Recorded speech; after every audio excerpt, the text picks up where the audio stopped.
attendees are in listen-only mode. Okay, thank you very much. This is Chairman City Councilman Luis Vieira here for a special call meeting of City Council held today on April 21st, 2020. Apologize for the late start. For some darn reason, my phone line wouldn't work. Okay, before we formally begin, let's go ahead and begin with our traditional invocation with a moment of silence. If everyone could please be silent for a couple of seconds. Okay, next we move forward to the Pledge of Allegiance, so please stand where you're at and be ready for the Pledge of Allegiance and follow with me. I pledge allegiance to the flag of the United States of America and to the republic for which it stands, one nation, under God, indivisible, with liberty and justice for all. Okay, Madam Clerk, if you could please take roll call. Yes, Chairman. Carlson? Here. Citro? Here. Dingfelder? Here. Goods? Here. Maniscalco? Here. Miranda? Here. And Vieira? Here. Okay, thank you for that, Celine. We appreciate it.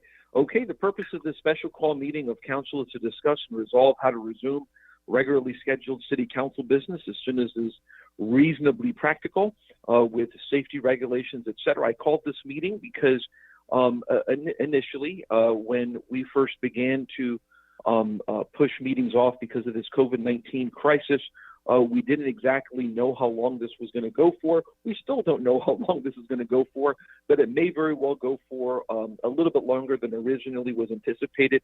And we have city business to move forward, and we want to see, with regards to legal and technological feasibility, how exactly we can do that. So first, we move to public comment.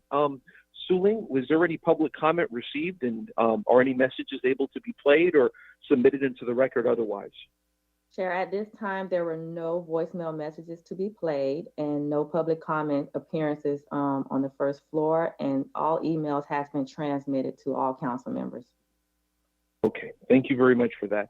Okay, next I'll turn it over to our wonderful city council attorney, Mr. Shelby, to discuss the emergency rules of procedure to be adopted before official action may be taken. Marty, go for it, sir. Thank you, Mr. Chairman. Good morning. Martin Shelby, City Council Attorney, to discuss something which is in fact a walk-on. It doesn't appear on your agenda, but it's a necessary step in order to move forward towards taking official action. And that is the adoption of an approval of emergency rules of procedure for the conduct of meetings, virtual meetings, that which the state calls communications media technology during the state of emergency pertaining to the COVID-19 pandemic. And I transmitted it to you. I apologize for the short lead time, but I wanted to have it before you and to see if council would consider adopting it today. If you do move this resolution as a walk-on, it sets forth the rules under which council can conduct city business using virtual technology, either by itself or perhaps somewhere down the line as a hybrid. If it needs to be amended in any sort of way, there are ways we can do that. But what you have in front of you is something that I want to thank Morris Massey for putting together, doing the legwork on this. And this is being done in jurisdictions throughout the state. It follows state statute and state rules. And what it does is set forth the notice provisions. It sets forth specific findings as to why you're doing it. It sets forth how public can participate. And it also has the ability to be amended if you need to. If council does that today and accepts this going forward and makes a motion to adopt it, to pass the resolution, then you can take official action today if you need to, particularly, let's say, with regard to setting your calendar or giving direction to me or staff or asking the administration. So if council is comfortable doing it, I would recommend you do so. If not, if council feels they need more time or if they wish to ask questions, I'm happy to take questions. But this is actually the first step that I recommend. And the CRA has also gotten its copy and will probably take up the same thing to do again on Thursday so they can take action. So I'm open for any questions. And barring that, we can either continue it or we can move the resolution. Okay, this is Councilman Goods is recognized. Go ahead, sir. Mr. Chairman, are you looking to make this happen today? If so, I'll make the motion, if you're allowing Okay. motions to be done. Yes. Oh, yeah. By all means. Mr. Do Chair? we have a second for? Yes, sir. Councilman, is that Dingfelder? No, Citro. I I'm will sorry, second the Councilman motion. Citro. Go ahead, sir. Okay, great. I Any will discussion second of the motion? I'd like to speak on the motion, Miranda. Yes, sir. Yes, sir. Go ahead. Since this is a legal document, and I'm not an attorney, but the items I would put on the calendar for us to pass today had a motion put in a motion second. We were not specific enough, in my opinion, to state what the governor did and to what section of law. That was omitted. And it just said the governor did this. It did not say the number of the sections of law. And if there's a case filed against us, I think we lose. Perhaps what we can do is we can have that addressed by the city attorney, if that's possible, Mr. Chairman. Yes, sir. If Mr. Massey is here or Ms. Grimes, yes, sir. Hi, this is Andrea Zellman. Councilman Miranda, in the findings, I believe that Chapter 252, the Florida Emergency Statute, is in fact cited, as well And as that's what we need, but it was never, it would just said that what you just said. I don't think that section of law that you just said, 252, and maybe I missed it, but I don't think I heard it. Yeah, if you look at page 2 of the rules of procedure that Mr. Shelby provided you, it's both in the second to last whereas clause and then in the findings. That's fine, but it was never said, put on the record when it was discussed before the vote's going to be taken. I just want to make sure that it's on the record as to what section, so that you have a verbal and something to fall back onto.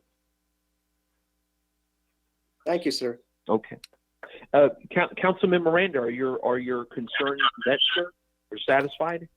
No, I already issued my concerns, so if something happens, I'm not worried about it. Okay, just making sure, sir. Okay, any other questions? Mr. Chair, Dingfelder, Yes, sir, go ahead. Yes, sir, go ahead, Councilman Dingfelder. Carlson was first. Go ahead, Bill. Oh, I'm sorry, Councilman Carlson, I didn't hear you. Go ahead, sir. this refers to technology. Are we going to talk about technology now or in the later part of the agenda? Later, Councilman. I think right now what's happening is Marty is having us prospectively vote on a resolution. I would think that's going to come up during Chief Bennett's presentation later on. That'll be separate. Okay, thank you. Yes, sir. Councilman Dingfelder. Thank you, Mr. Chairman. Good morning, everybody. This basically goes to legal, either Gina or whoever wants to chime in. So the last couple of weeks, we've been operating under the notion that we needed a physical quorum in order to actually vote on anything. This appears to change that dynamic.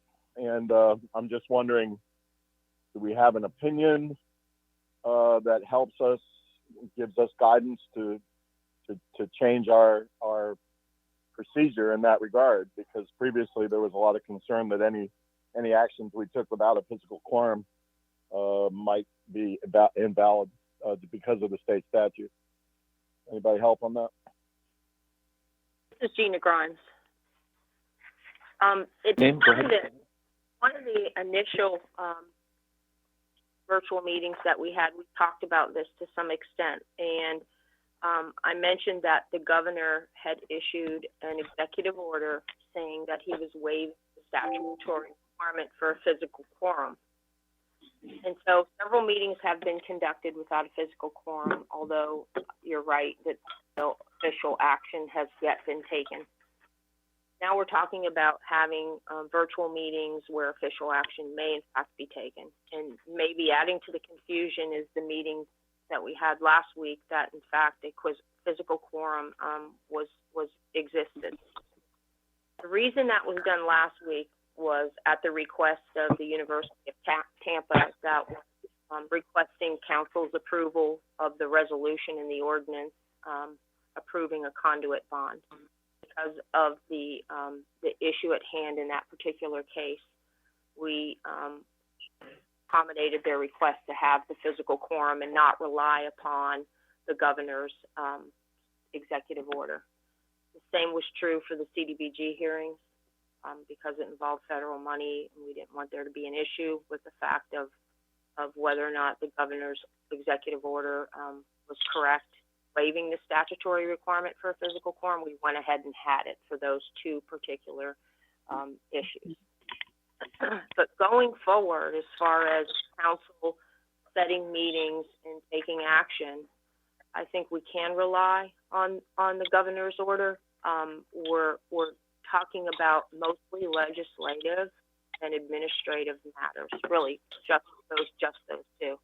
We'll talk a little bit more later about quasi-judicial, but it's those kinds of matters where we're asking for council to act in a quasi, in a setting. I think that we can do something like that. Consider the fact that for the past several weeks, the mayor has been approving these same type of items under her emergency powers. So the fact that council is meeting, the only issue is the lack of a physical quorum. So I think we can proceed. Many other jurisdictions in the state have relied upon the governor's executive order. There is always a risk with anything that you do, but I think the risk is minimized given that we're limiting your actions to legislative and administrative matters. And I don't know if Mr. Shelby has anything to add or not. Marty, anything, sir? No, I have nothing to add. I thought Gina's the city attorney's explanation was exactly on point, and it is something that gives council tools to move forward, as long as the city attorney, as she opines, has the level of comfort to be able to do so, and is offered that opinion and recommendation. I support that. Anyone Mr. else? Chairman, Mr. Chairman, Dingfelder, just as a follow-on. No, I'm comfortable with it as long as our great legal minds are good with it. Is it therefore anticipated that we will start addressing the agenda again, and specifically what we traditionally refer to as our consent agenda, on a regular basis, telephonically? If I can, Mr. Chairman, may I address that? Yes, sir. Yes, sir. It would be helpful, and I could send it out on email. I don't know whether council has it in front of you, but the agenda that was prepared by the clerk's office and what was in is actually consistent with the chairman's memo from last Friday, sets forth really what the order of business is today. And after a discussion from the administration regarding the technology and public health considerations, then number 2 would specifically address what Councilman Dingfelder wishes to discuss. Yeah. Okay. I'll defer that question then. Thank you, sir. Anyone else? Mr. Okay. Chairman, I do. Yes, sir. Mr. Chairman, Martin Shelby again. I do have one more concern, that we can hold this during the discussion of number 1, the administration's report, so I can handle a matter that maybe need to be addressed before I ask council to take action on on the walk-on on the resolution. If the chair would give me that. You wish to speak on it right now? No. I wish to be able to hold it and continue that until after the discussion from the administration, to give me an opportunity to address an issue that come up. Okay, yeah. So we'll hold Councilman Good's motion, seconded by Councilman Citro, until after agenda item number 1. Is that what you're asking? Yes. Okay, yeah, no worries there, sir. Okay, so we'll hold that. For whatever accounts on my end, I'm comfortable with this. What we're voting on, like Ms. Grimes said, are legislative matters, and to the extent anyone would go and challenge the governor's power and then come back here to Tampa to challenge us on something like voting on the vice chair of CRA or something of that nature, well, God bless them. Let's just put it that way. Okay, let's go ahead and then we'll move forward to item number 1 here for Chief Bennett. Go ahead, sir. Good morning, Chairman. Good morning, Council. Good morning, public. And I apologize, Chief. This is Louis Vieira. I apologize. So, and obviously everybody knows this.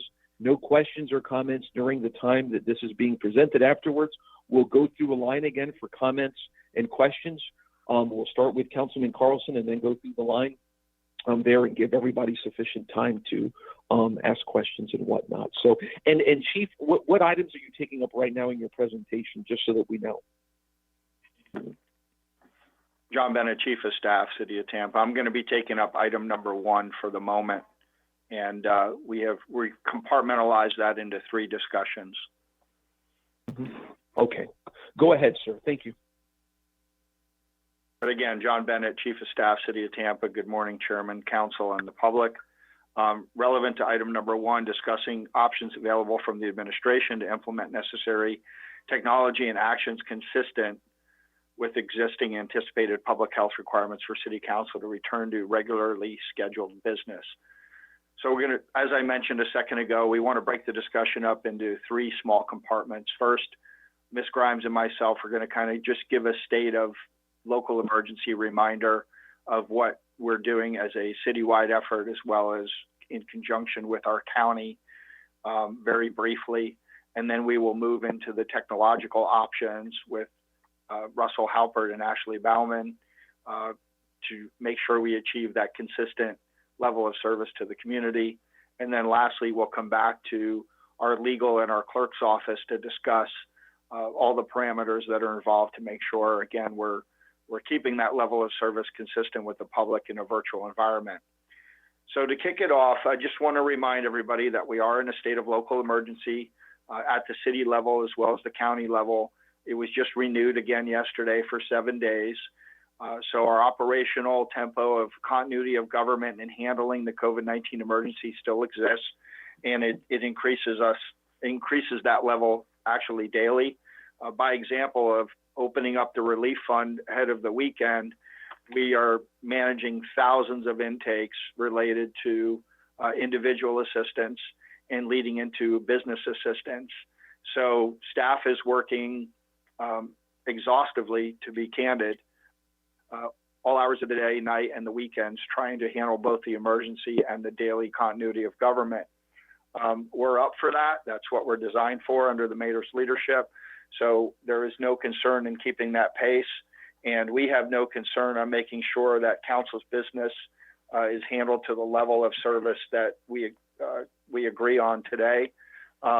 And so with that, I want to hand it off to Ms. Grimes for a second, just to augment my points, and then we'll give it over to Russell Halpert and Ashley Bauman. Good morning, Gina Grimes, City Attorney. And just to follow up on what John, Mr. Bennett mentioned, as you know, it was March 12th when the county emergency policy group issued their order of declaring a local state of emergency, and the mayor and the city of Tampa followed suit that same day. And since then, under the mayor's executive order, she is able to exercise certain limited emergency powers, including, as John mentioned, the continuity of government powers, as well as any other additional powers, for instance, closing beaches and certain recreation facilities and parks.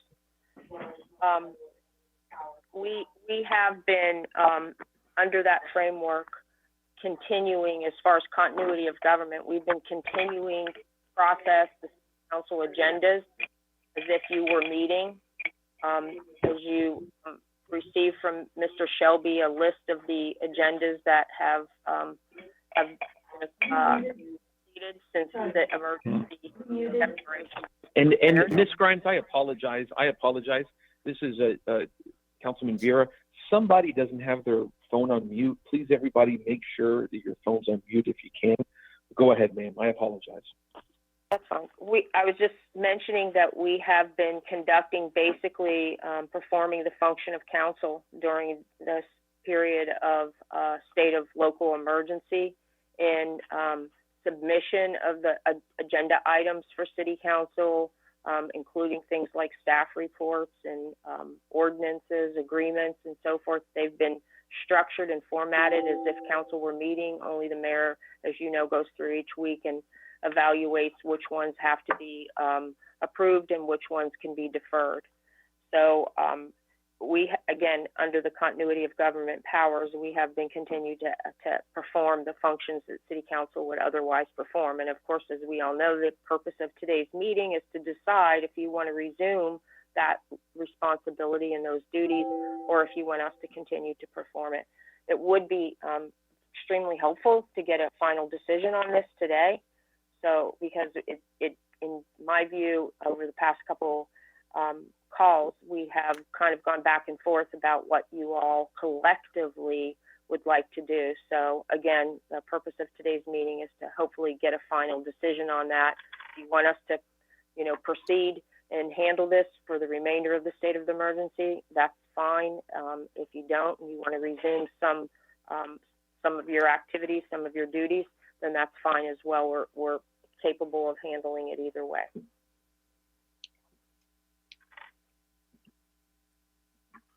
Thank you, Ms. Grimes. Again, John Bennett, Chief of Staff. As you heard, going into today's call, for that matter, as we switch over to Mr. Halpert and Ms. Baumann to talk about our technological capabilities, one of the things I would ask to keep in mind as they're given that briefing is that level of service and that consistent opportunity. As we know, technology is fairly objective. It's either on or off. It's the subjective side of interacting with that technology that we want to make sure we have a professional delivery of those services and in a consistent way, and of course in compliance with the legal and the level of service that we've set with the public. So with that, Russell, I'll turn it over to you first, and then Ms. Baumann is here for any broadcast related questions. Certainly. Thanks, and I appreciate the chance to talk with the council. I know there have been concerns about, what we can or have at our disposal in order to do these council meetings. I just want to point out that you may or may not be aware that when we put on these meetings, we generally have at least 2 representatives from the clerk's office, at least 2 representatives from CTTV, and at least 2 representatives of the IT department that work in the background to coordinate your meetings and make sure that the technology that you use is available and that it can be broadcast in the manners that the public's come to expect from us. So we just wanted to let you know you do have those things at your disposal. We're using the GoToMeeting, GoToWebinar platform. It's one of the top 3 platforms that are available, and it supports a variety of interactions based on the participants' needs. I do want to point out that at this point, we've been working with the council to make sure that we have the most reliable, simplest way for folks to connect. We've tried to keep in mind the requirements of different council members and participants and keep those technical requirements low so that we could ensure full quality participation by all the members. And with that said, we stand ready to engage in whatever manner needed in order for us to move forward. But I did want you to understand that we do have a quality technical platform. We are subject to some of the same difficulties that people have every day, as you've seen yesterday or in other meetings. If your internet connection isn't working, if your cell phone coverage is a little light in an area, we may have issues that you would not have if you were using the hardwired tech we have in the council chambers. So I would say we have endeavored to balance those needs of the public, of the council, and of staff here, along with the simplest technical solution that would allow you to move forward. And with that, I'll yield to Ashley Baumann, unless you have some questions for me. Good morning, council, and good morning, everybody in the public. Digital media production stands ready to broadcast in the format of your choosing. We broadcast live both on our TV channel, but also on YouTube, our website, and Facebook Live. So as we continue to move forward, we look forward to providing a transparent viewing platform for our public. Thank you, Ashley and Russell, for that. So lastly, before we head into questions, I want to turn it over to our legal and clerk's office to discuss making those parameters around the meetings, depending on the venues of your choice and the technology of your choice, to make sure we meet the not only legal requirements, but the levels of service that as Russell mentioned, are consistent with the public's expectations. So, Ms. Grimes? Yes, Gina Grimes, City Attorney. The principal legal requirement in having the virtual meetings, well, there's always, it has to be, all meetings are subject to the Sunshine Law. There has to be reasonable notice. There has to be an opportunity to be heard, and there has to be minutes taken. So those are the three requirements that apply in every meeting. It's that component that requires opportunity to be heard, for the public to have some sort of interaction on the specific agenda items that might be approved. And that's further reiterated in State Statute 286 that talks about the public being given a reasonable opportunity to be heard. So that's what makes these virtual meetings somewhat difficult, because we have to basically open it up to a number of participants, the identity of which we may not even know. So what we've done so far in an audio-only virtual mode is we've given the public various different methods to participate. They could call and leave a voicemail. They can send an email. They could send something in writing. The next step in this process would be to allow them some opportunity to call in, register, if you will, and call in, be heard at the time that the agenda item is being considered. That's not an action that we have taken yet so far. Russell has explained that this platform that we have would allow that to occur. But as we provide more and more options, you have to understand it creates more and more risk of technical difficulties and issues related to the public's right to participate.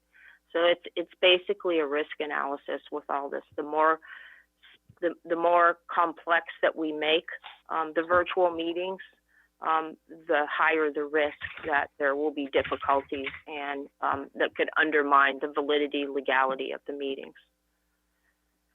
So with that, I'll turn it over to the clerk's office. I don't know if you have anything to add or not, or Mr. Bennett, do you have anything to add?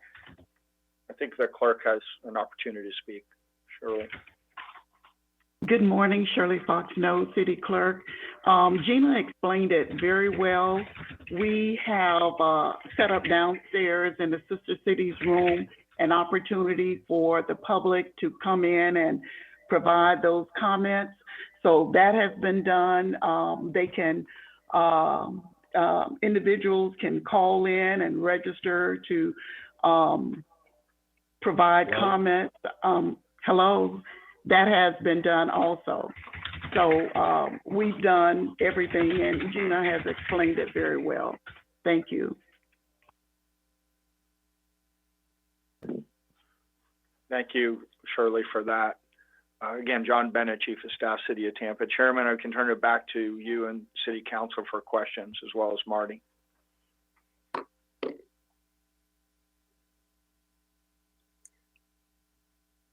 Sorry, my phone got on. Are there any questions, Mr. Chairman, from members of council regarding this issue? Yes, sir.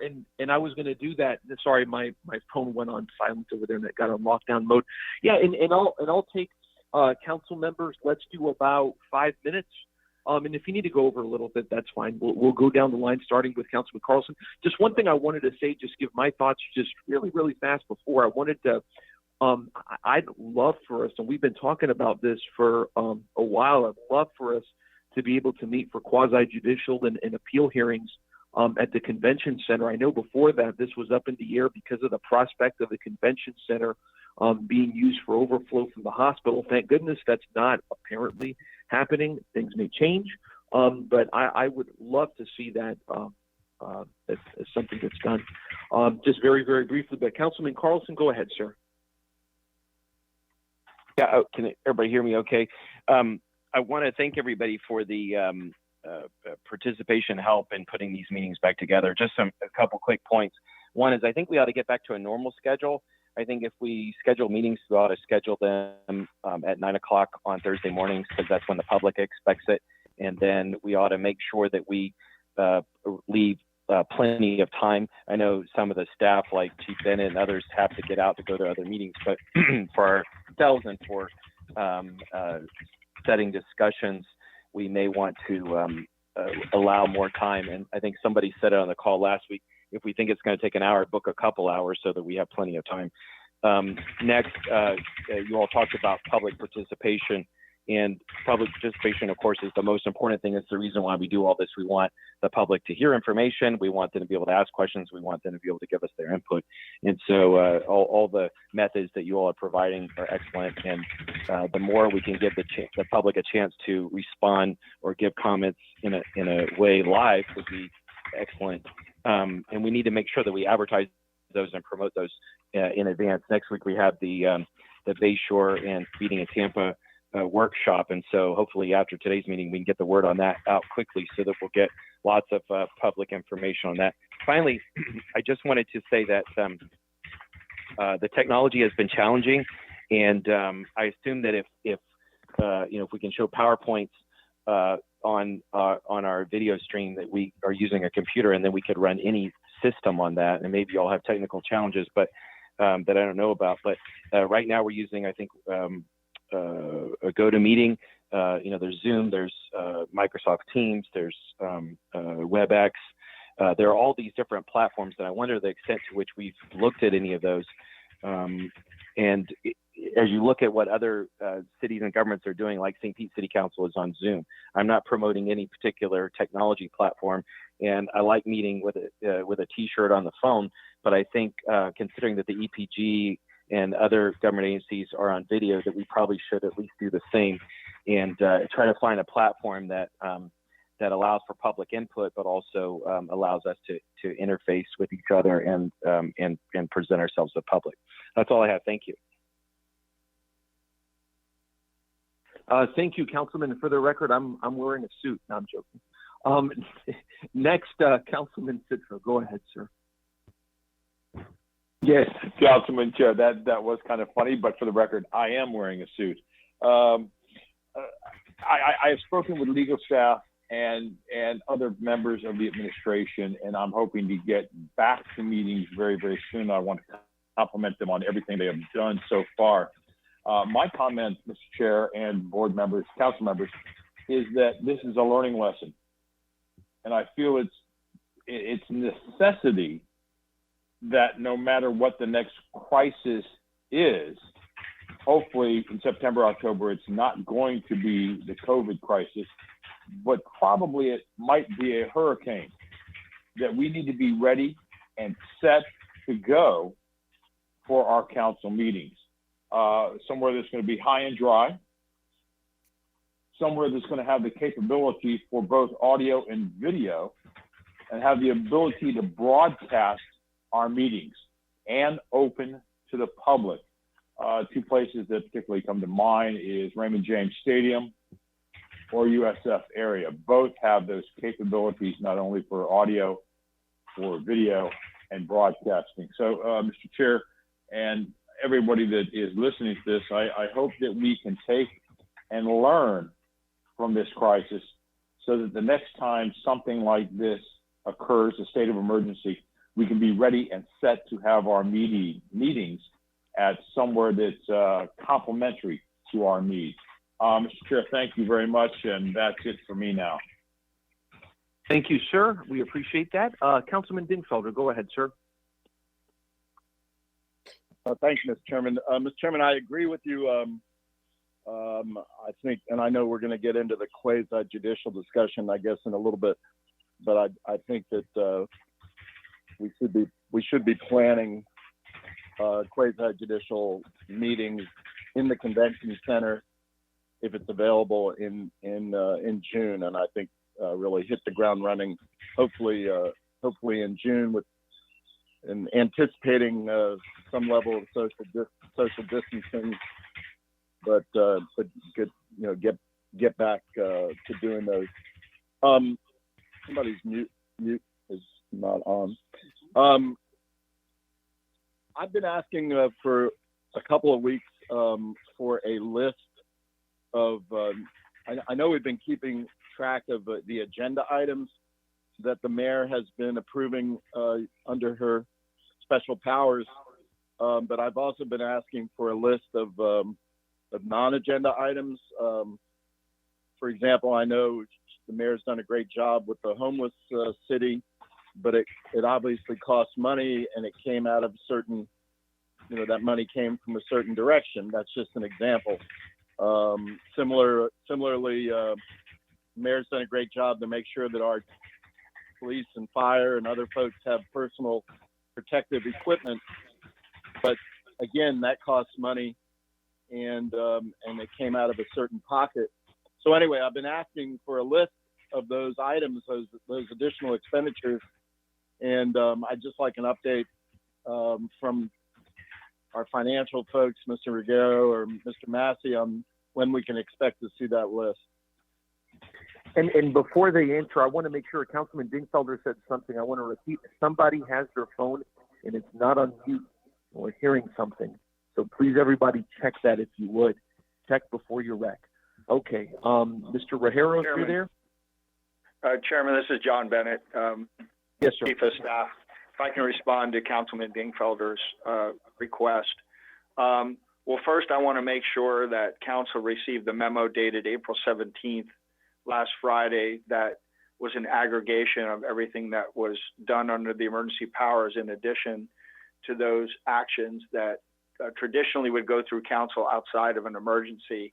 And if we check that box in concurrence, then I'm open to discuss or get any other materials to Council that's being requested. And Mr. Bennett, if you're referring to something that came out last Friday that is the type of list I'm talking about, I must not have seen it, and I apologize. I will look for it and circle back if that's doesn't meet my requirements. Thank you. Thank you, sir. Anything else, Councilman Dingfelder? No, sir.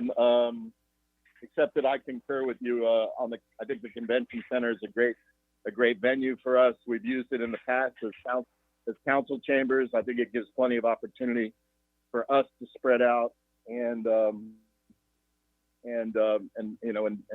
for the public to do that. In the alternative, we could probably look into some other types of large studio spaces, perhaps WEDU, or even the Emily Arena as a large venue. Thank you.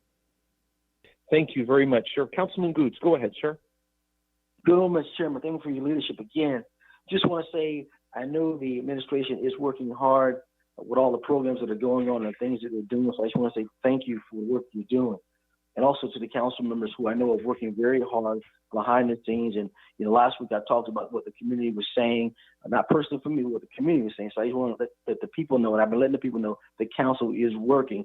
It's just that we're under the gun with some things and some challenges. But for me, it's getting back to work. I'm a public servant. I've always been that way. And I like being out front where the action is and making sure people know that I'm working. So for me, at the convention center, we had other requests of utilization of other facilities.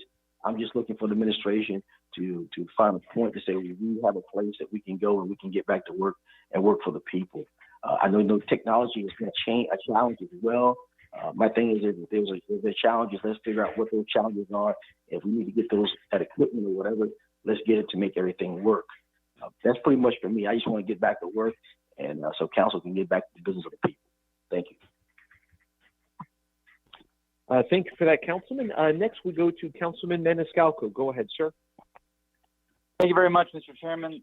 Guido Maniscalco here. I, again, appreciate everybody's hard work and the in-depth detail and whatnot. I know we're doing our best. This is something new, and of course, we're doing it day by day and playing it by ear and trying to find the best solution. I'm looking forward to getting back to work. We've said the convention center over and over. That's a great place with plenty of space to accommodate, social distancing and taking proper preventive measures where we can, continue doing our work and we're no longer delayed and whatnot. So, I look forward to getting back to work and seeing everyone all together, but of course, spread out and using best social distancing practices and whatnot. So again, I appreciate everybody's hard work, and that's it for me. Thank you. Thank you for that, Councilman. Councilman Miranda, go ahead, sir. Mr. Chairman, I don't have anything. I'm just listening to all the conversation. Thank you. Thank you, sir. And I really have nothing other than to say, you know, with the Tampa Convention Center, I know one of the big challenges is having areas sanitized because we've had many wonderful members of the community who are very generous and want to highlight areas of the city, talk about different facilities and areas where we can meet. But the big challenge is having those areas sanitized and cleaned. And that's why I mentioned the Tampa Convention Center, something that's really under our so much of our control, and we can manage that and have a say on that. So just my thoughts there. Okay, having nothing else there, we will move forward to the next item. Chief Bennett. Martin Shelby, Mr. Chairman. Yes, sir. Yes, sir. Thank you. Going back to the emergency rules, I believe if we ask the clerk, there is somebody who wishes to speak under public comment. Yes, clerk. I was just notified that Mr. Tom Rask is wanting to speak on the walk-on item, and he should be on the line. And who is that? I'm so sorry. Mr. Tom Rask. Okay. In 3 minutes, as always. Go ahead, sir. Thank you for coming here. Yes. Good morning. Thank you, Chair.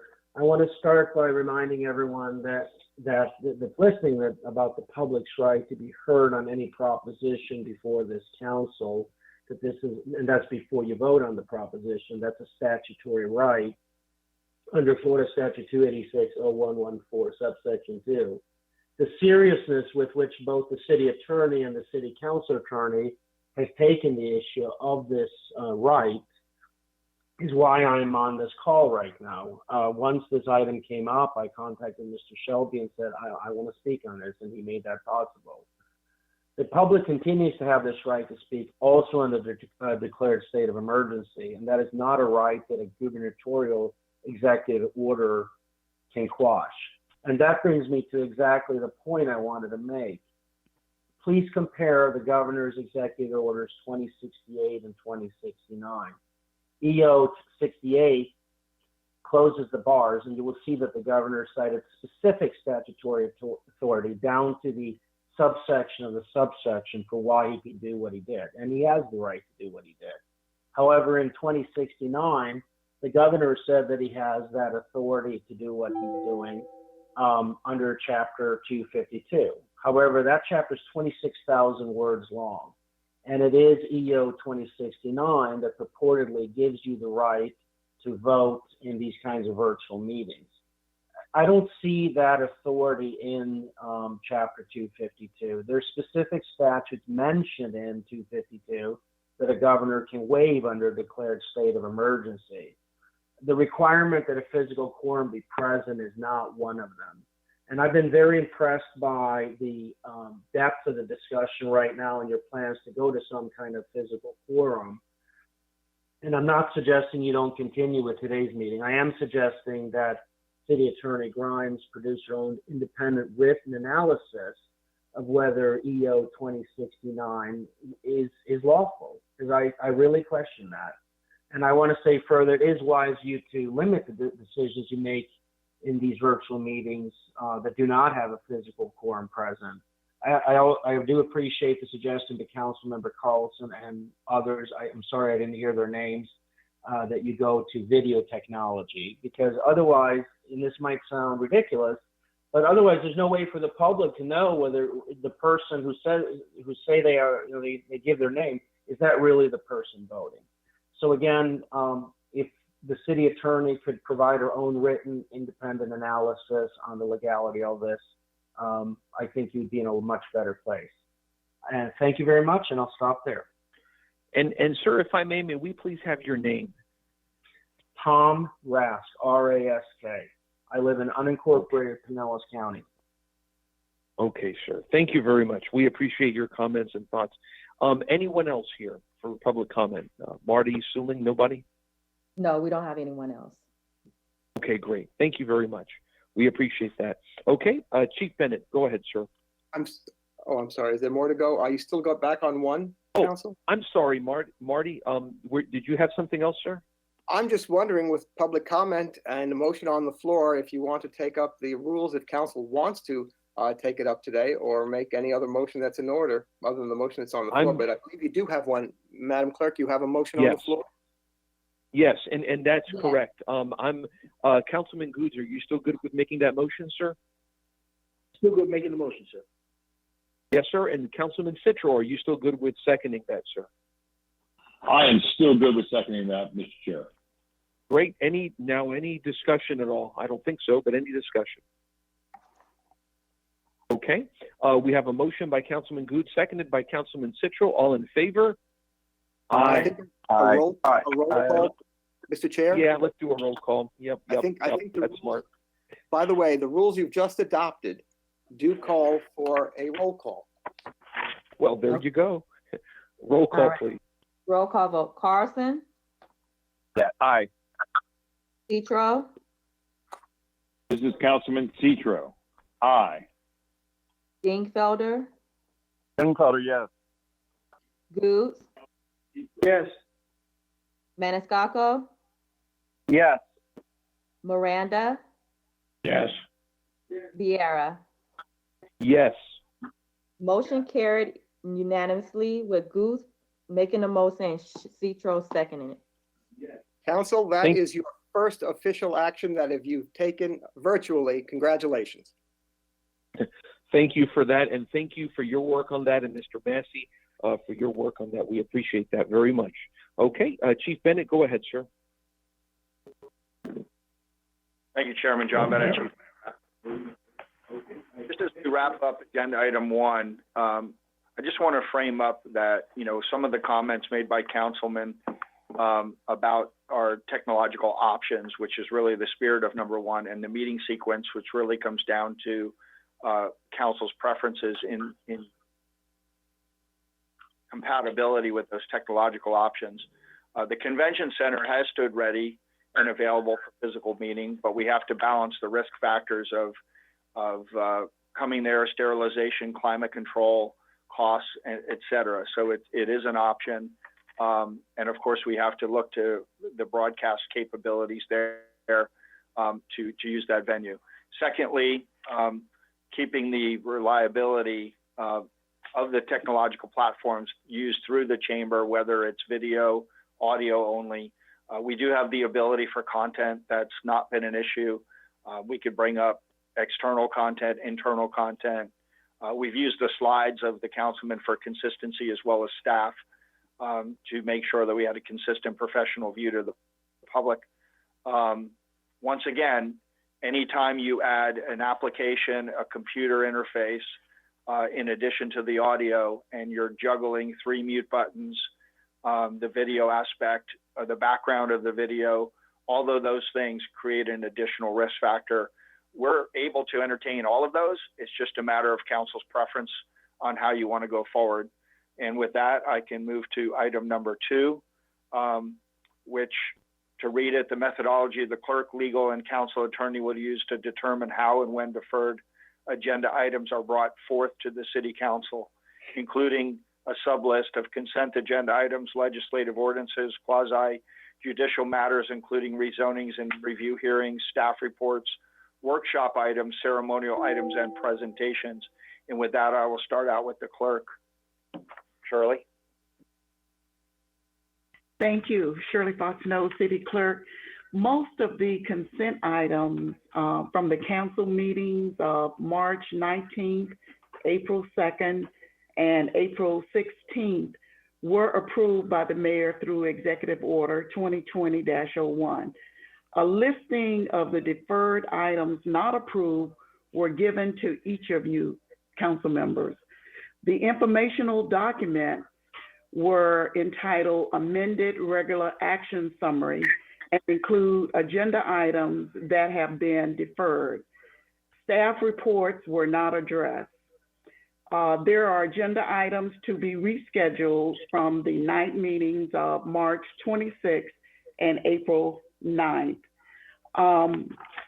For the consent agenda items, most of those have been executed by the mayor. The legislative ordinances are to be rescheduled. Quasi-judicial matters, including rezonings and review hearings, those we have to work with land development coordination.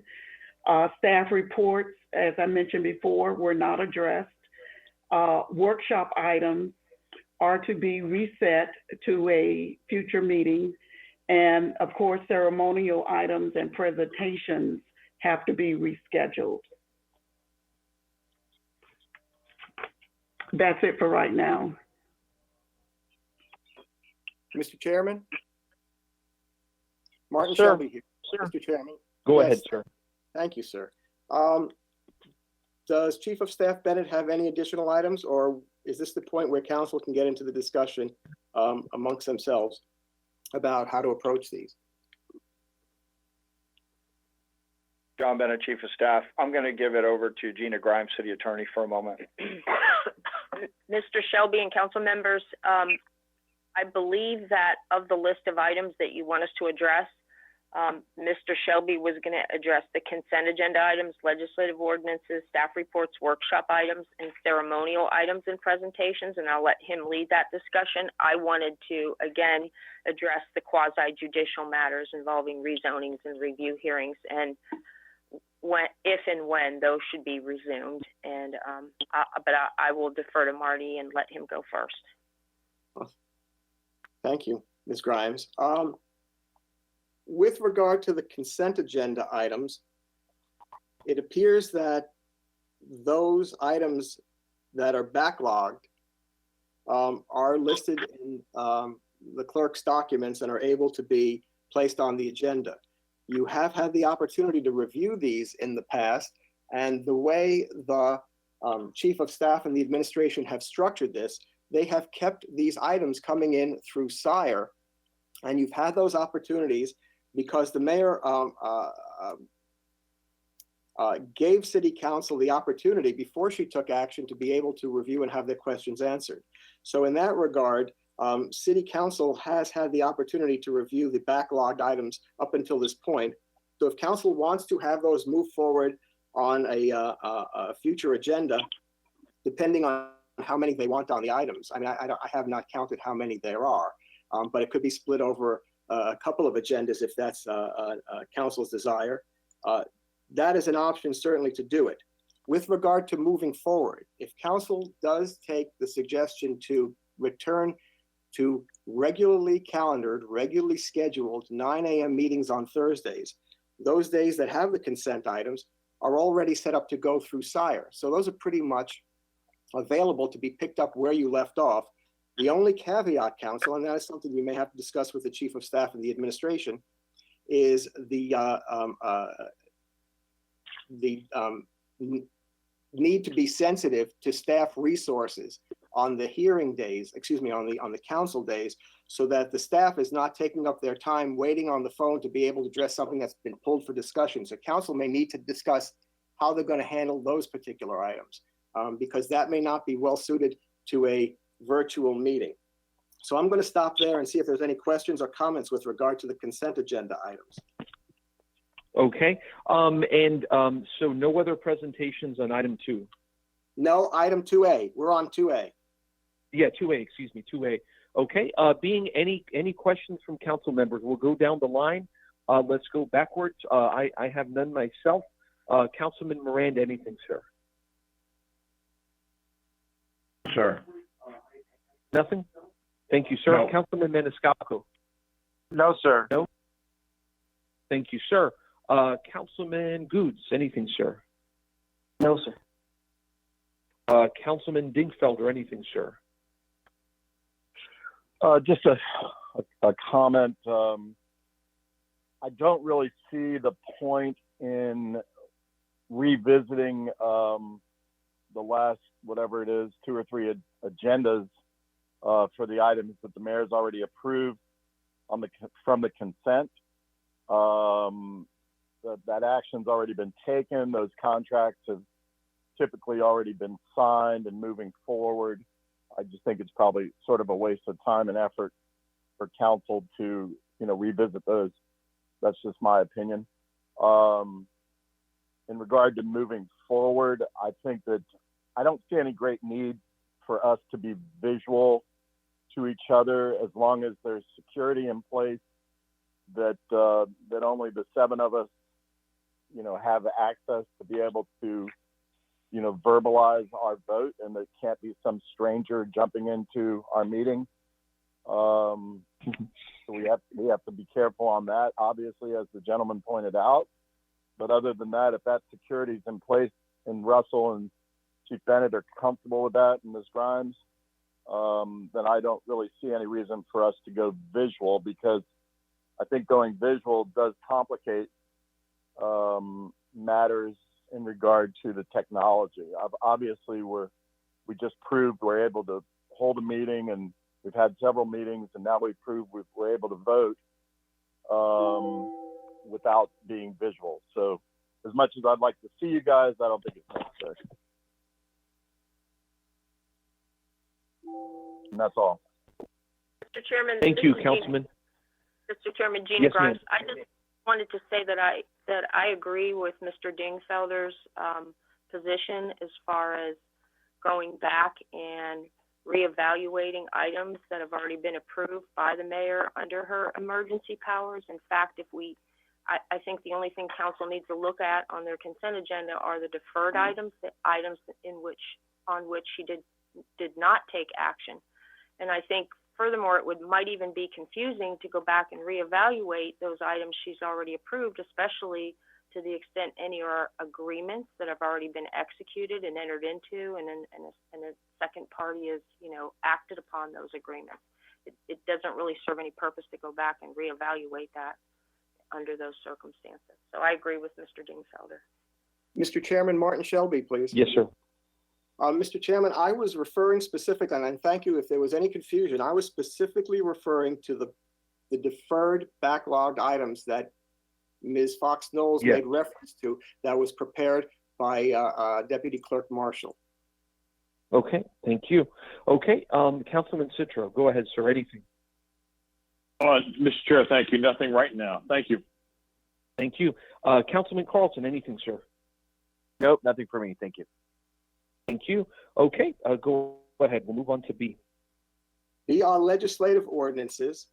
And again, those can be discussed to be taken virtually.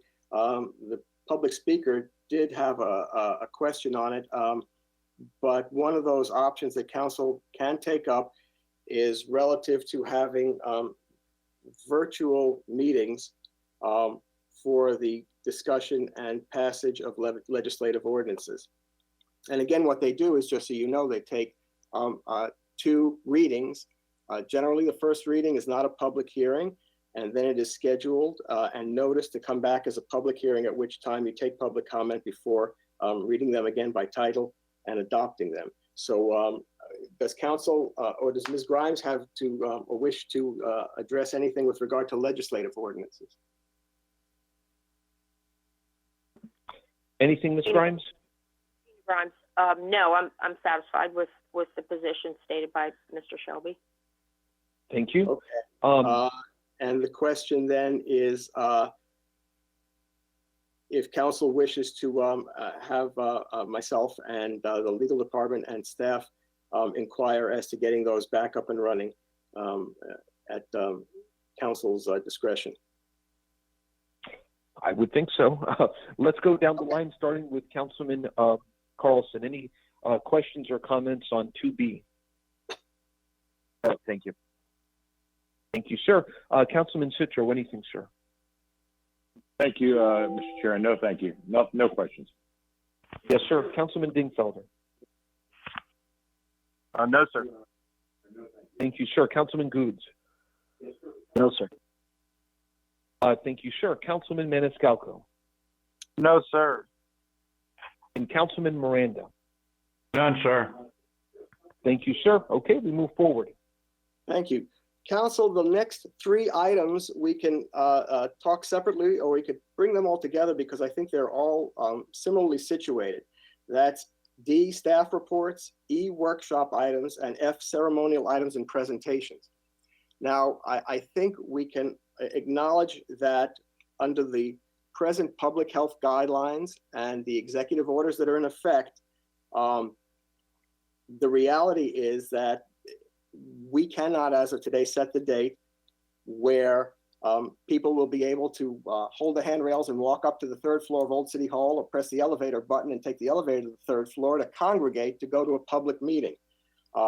Also, it's also important to, again, be sensitive to the time demands that such things could place on city staff while they are dealing with certainly unusual items during this declared state of emergency.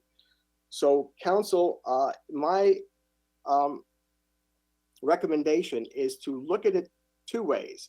The situation that we're in, which is the safer at home protocol, and what frankly I don't know what's coming next with regard to the next phase. But I will know that the EPG is going to be talking about it on Thursday, I believe. The state started their process yesterday.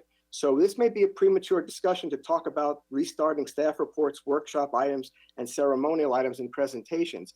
But frankly, council, my suggestion would be to hold off on those, and we can prepare a method for those things to be perhaps even ranked or revisited, because as you know, with regard to staff reports, you've received memoranda from the city staff, which may in fact address those items or have addressed those items. Additionally, also those items might have been time sensitive and situations have changed. And finally, the fact is that council, you may have the opportunity to actually talk offline, contact the staff member, and at your mutual convenience to be able to resolve those issues. So that being said, if council has any comments with regard to staff reports, workshop items, and ceremonial items and presentations, now would be a good time to discuss it, either as of now or for some time down the road if you have a preference one way or the other. Thank you, sir. And before the administration, any comments or questions before, sir, or anybody from the administration? Thank you, Chairman. John Bennett, Chief of Staff. I just want to augment Mr. Shelby's comments, specifically around staff reports and workshop items. As Council has seen over the emergency powers journey of COVID-19, I have requested that staff keep up with their memorandums for Council's situational awareness, as well as the public's ability to see those items, not only that are headed under staff reports, but any item even on the consent agenda that had a high dollar value. We had a defeasance item last agenda, and we requested memorandums around that just to make sure on certain items, even though they are under emergency powers, that we create that situational awareness for council on the agenda. And the second part of that is not only in the continuity of government, we don't want to have an agenda tsunami on the back end of this. We want to keep government moving as strong and as efficient as possible during the emergency. And regarding workshop items, we know if there's a special call situation, as there is designed for April 30th, that staff will find a way to make those happen between now and the end of the state of emergency. So the administration stands ready to adapt to those and be fully transparent over and above what we normally would do under an emergency power rule only. Thank you. Thank you very much for that. Okay, now we go backwards with beginning with Councilman Miranda. Anything on these items, sir? Thank you. Oh, no. Thank you, sir. Councilman Maniscalco. No, sir. Thank you very much. Okay, thank you, sir. Councilman Goods. No, sir. Councilman Dingfelder. I'm good, thanks. Councilman Citro. Mr. Chair, no, thank you. Councilman Carlson. Yeah, I think ceremonial items are okay to defer, but workshops are something that we could handle, and some staff reports. I mean, there are some issues that are affected by the current emergency, like you all thankfully approved doing the workshop on Bayshore next week and speeding throughout the city. But if there's anything that's relevant during this time, I think we should go ahead and do it, assuming that, or if staff is available to do it. Thank you. Thank you, sir. Okay, next item. May I just follow up on Councilman Carlson's discussion on workshop items? Yes, sir, go ahead. Council will have the opportunity to do, if you want to call it a dress rehearsal or a dry run, on April 30th, when the issue of the traffic on Bayshore and citywide is discussed with public comment. That'll be your opportunity to experience what that would be like virtually. So you'll have a good sense after the 30th as to how you wish to approach workshops. Thank you, sir. And I agree with that, which is that item on the 30th is going to allow us to see how things move forward in the future and whatnot. Okay. Okay. Next item. Council, on the agenda, the clerk has put number 3 to be the discussing of the amending of the city council's calendar. I would ask council if you would wish to, because it may affect what number 3 is, to take up the item of number 4, Mr. Chairman, to discuss the methodology for setting and conducting the election of chair and chair pro tem of the council and the election by city council of the chairman and vice chairman of the CRA. Okay, so we'll go to that first. So who shall do the one last thing, Mr. Chairman? Forgive me. Yes, sir. I think we've bypassed what I think is probably one of the more vexing issues. And City Attorney Grimes, and this would be appropriate to talk about the quasi-judicial matters and rescheduling that, because council, what that also would involve in is amending council's calendar. If council is so inclined to remove their 2-week annual summer recess and allow for those weeks to be used for setting hearings and catching up. So that being said, I'm going to, and also before I ask Ms. Grimes, I want you to know that Ms. Grimes and I have had the opportunity to speak, and with regard to her legal positions, I'm absolutely in accord with them. And the more I think about it, council, we talk about audio only meetings, and then we talk about somewhere down the line, council raised the issue for video. And I guess one of the discussions with regard to quasi-judicial is, with an in-person hearing, that's the way you've had it in the past. But if you want to do a hybrid, I believe you're going to need video capability for the purposes of a hybrid. The hybrid being in person at whatever location you choose, and also having a petitioner having the right to come to council and the right to be in person and make that presentation with evidence before council, and the right for interested persons who may have a property interest to do the same, but also them have the right to not come to a physical location to be able to prepare the evidence and have that be seen and heard and given the equal weight. So that being said, I'm going to ask Ms. Grimes if, and then we can get into the subject of scheduling. Of course, we'll see if we can come to a consensus today, but I wonder if there's anything that Ms. Grimes wishes to add. Gina Grimes, City Attorney. I appreciate it. I know a lot of you have received questions and inquiries as to why why you're not resuming your quasi-judicial hearings in the same manner you are on these other matters. And I want to emphasize that quasi-judicial hearings are different than other hearings or meetings involving legislative or administrative matters. And there's 2 reasons.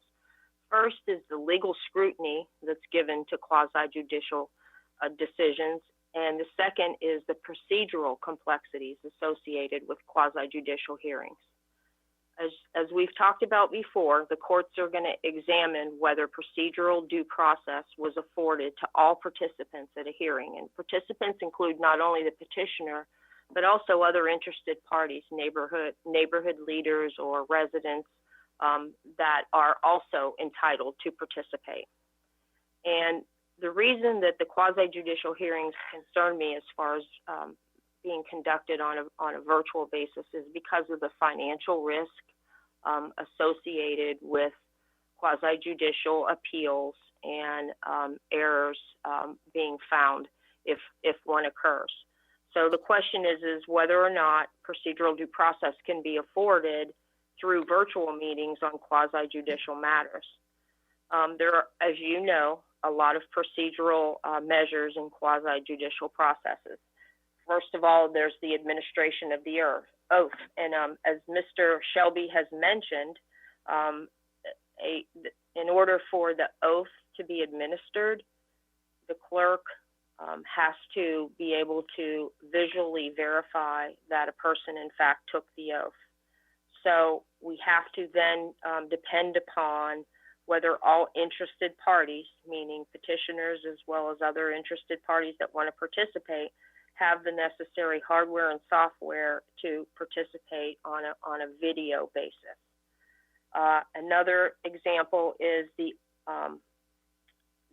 authentication of witnesses and experts. Again, lay witnesses need the necessary hardware and software to participate. Everyone may not have a computer. If they have a computer, the next question is do they have the necessary hardware to participate on a visual basis? Also, City Council has to qualify experts at hearings.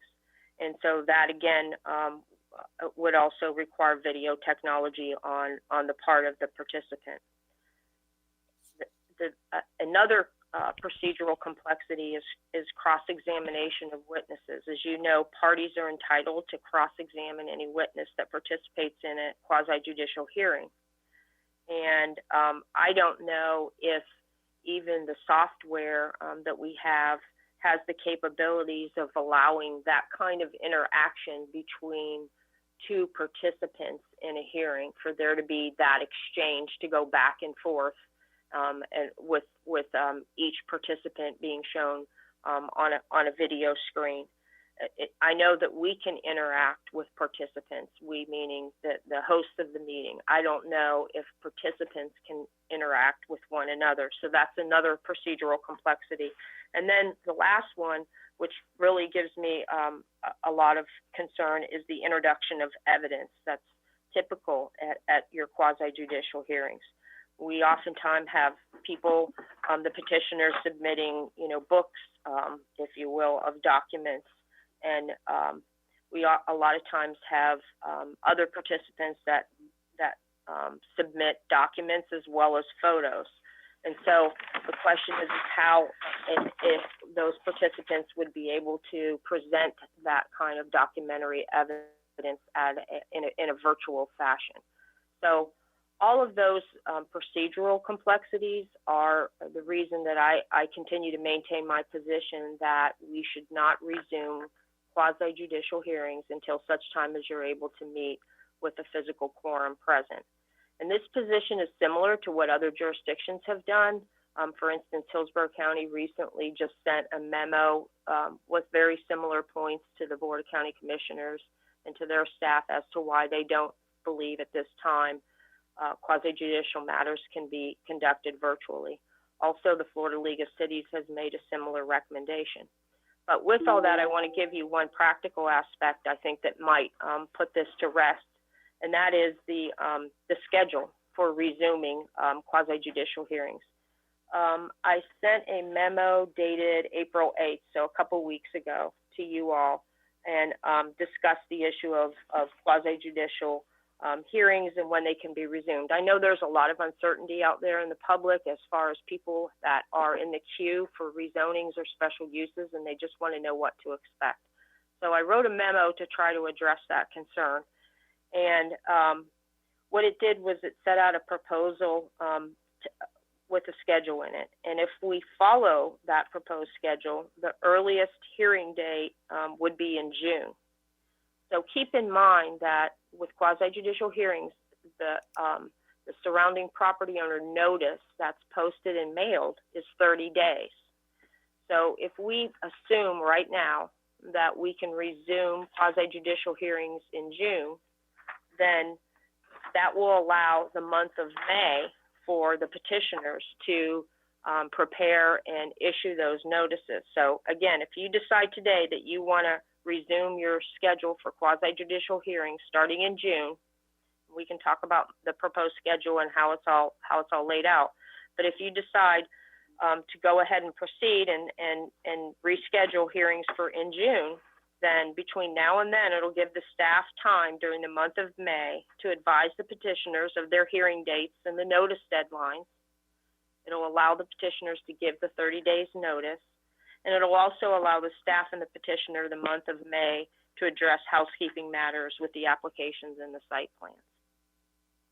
So with that, I will then ask council to decide whether or not you want to go forward with the schedule, resuming quasi-judicial meetings in June, and if so, whether or not you're satisfied with the proposed hearing dates that I gave you. The schedule that I gave you was fairly aggressive, but on the flip side, it would allow you to catch up by the end of June with all of the quasi-judicial hearings that were canceled in March, April, and in May. Okay. Mr. Thank Chairman, you for that, Ms. Grimes. Yes, sir. If I can, Mr. Chairman. Yeah, of course. A couple of observations.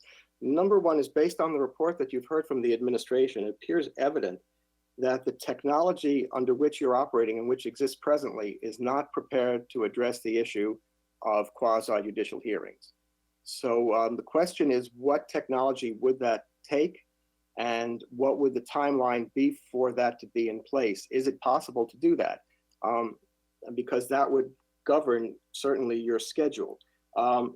So in that regard, the other thing to remember is whether council wishes to cancel its summer recess, which are the, I believe if I pull up my calendar here, summer recess begins on it's the week of June 29th. So you'd have a council meeting on June 2nd if you wanted a Thursday. And if you wanted to do 2 night meetings that week, I believe, talking with Ms. Wells and working with her, council chambers are also available on Tuesday night. So you could have a council meeting on Tuesday the 30th, the 2nd of July, which is a Thursday. The following week is the 7th of July, which is a Tuesday night, and the regularly canceled meeting for summer recess would be on June 9th. So we can do that if you wish. The other thing in talking with Ms. Wells is the concept, and we have to work this out with the clerk, specifically for social distancing. Perhaps we can have staggered times for the hearings, so we don't have a room full of people, everybody showing up at 6 o'clock, and then having to wait for the hearings to be heard. That has not been done to this point, and that would take some doing, but I think it's something that is a very good suggestion and worthy of finding out if we can do it. Which brings me to my last point. That when we talk about scheduling these, remember that council starts their hearings at 6 o'clock, but what you also have is legislative matters, the plan amendments. The Planning Commission is very much interested in getting their plans heard and getting up to speed on those. And I've been in conference with Ms. Wells and with the Planning Commission staff, Jennifer Malone and David Hay. And they've informed me that in the pipeline right now, there are 30 plan amendments that have to be heard. And as you know, they get scheduled at 5:01 in the evening generally. And of those, the good news is of those, 21 are the park amendments. You remember how they came to council as a batch? And they didn't take long, but they were very significant in the fact that what they did was they were small map amendments that actually protected from a future land use planning perspective. City Council took the option, the initiative to make sure those parks were protected by having consistent future land use designations. So with our rescheduling council, I'm going to suggest that whatever time we do it and whatever day we do it, we schedule them for 5:01 to allow the plan amendments to be also heard and caught up at the same time. Mr. Chairman, John Dingfelder with a question. Chairman Beer, I got cut off. This is Councilman Maniscalco taking over until he gets back. Go ahead, Councilman Dingfelder. Thank you, Guido. Mr. Shelby, I appreciate what you said, and with all due respect, there seems to be a presumption in your comments that we're meeting in normal council chambers, even in June or July. I think that presumption is questionable. I think that this community and this nation are still going to be on extremely high alert. I think our council chambers are completely inadequate to accomplish any sort of social distancing, whether or not it's between council members. Mr. Goods and I are typically elbow to elbow, as are the rest of you.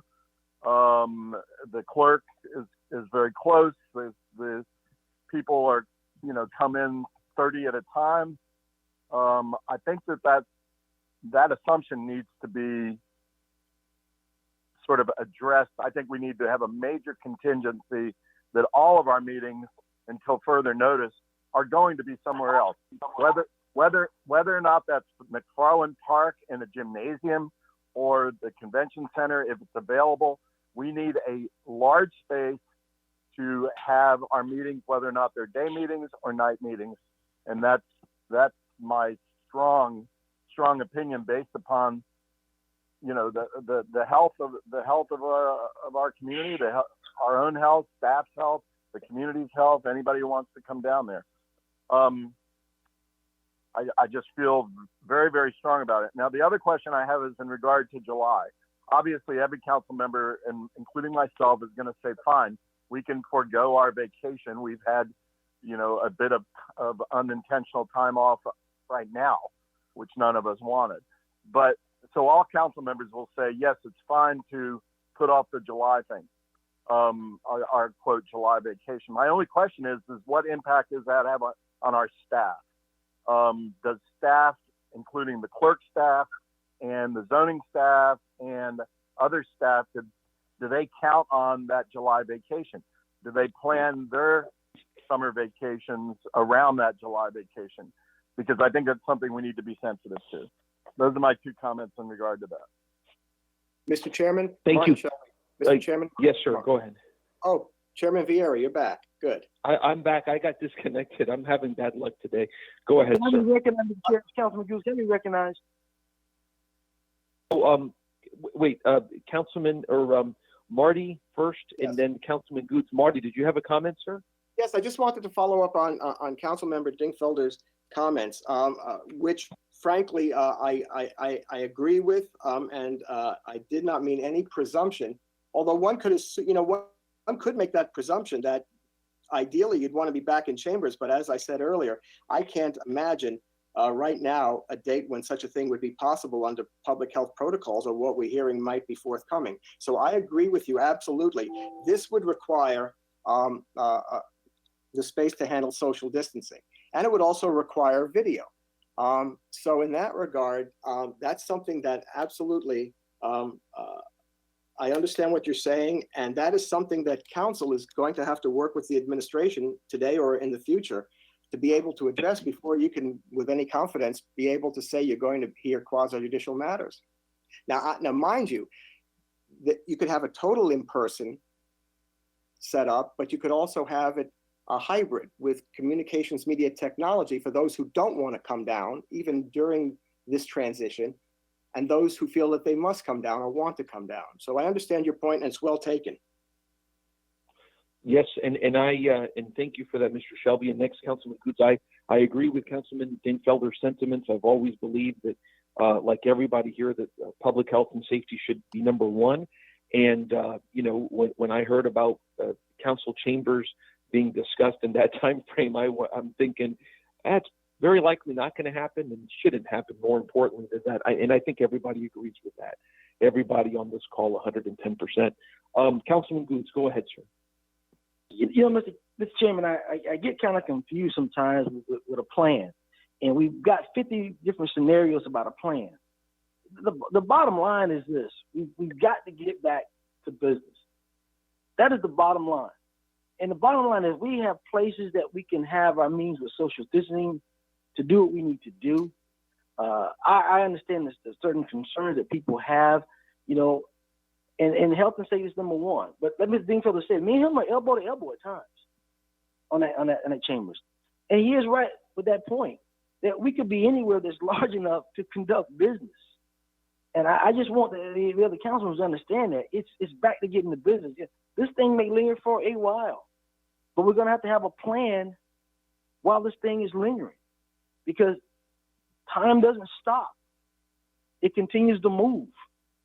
And I know people are concerned about different issues, but we have to look at the basic point of what our job is as an elected body, is to work for the people and keep things moving, because time doesn't move. So my recommendation is that we need to find a location, be a convention center, being some people who've offered some places that is big enough that you can have the social distancing, you can have the 10 people, or whatever we need to do to accommodate to get back to business. And that's just what I want to say. We used to just come up with a plan and get them moving. And talking is talking is talking. We're not moving anywhere. We need to make up a plan. I yield back. Thank you, sir. Now, Councilman Maniscalco, because I was off for 2 minutes, will we going down the line? No. Councilman Dingfelder had spoken, and then Okay. Mr. Shelby and Goods, but no, nothing formal. Okay, thank you very much. Any other comments or thought from council members? I have one. Yes, sir. Go ahead, Councilman Carlson. Yeah, I've been sitting on a bunch of calls for economists, and they're talking about as much as 20% unemployment, which just blows all the numbers out that we started with and we had a month ago. Our economy is going to be in really bad trouble. We're already, a lot of people are hurting and out of work, but the numbers haven't caught up with the reality yet. And as we get 2 or 3 months into this, there's going to be a lack of cash, and lots more businesses are going to go under. Real estate, fortunately or unfortunately, is still a major part of our economy. And if we want to keep our economy moving forward, we've got to find a way to approve these projects. We need to work simultaneously to diversify our economy and prevent the mistakes of the last few years where we did not do that, where we failed at the last recession to diversify very much.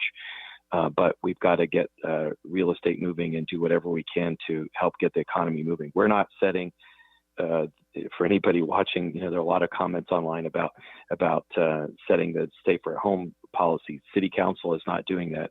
The EPG is doing that, and the governor and president. But what we can do is do our small part to keep the economy rolling forward while following all the safe guidelines that Ms. Post and others are putting in place. So I would advocate for having those meetings as soon as we feel like it's safe, and as soon as the city attorney says that it's okay to do it and following the proper procedures. Thank you.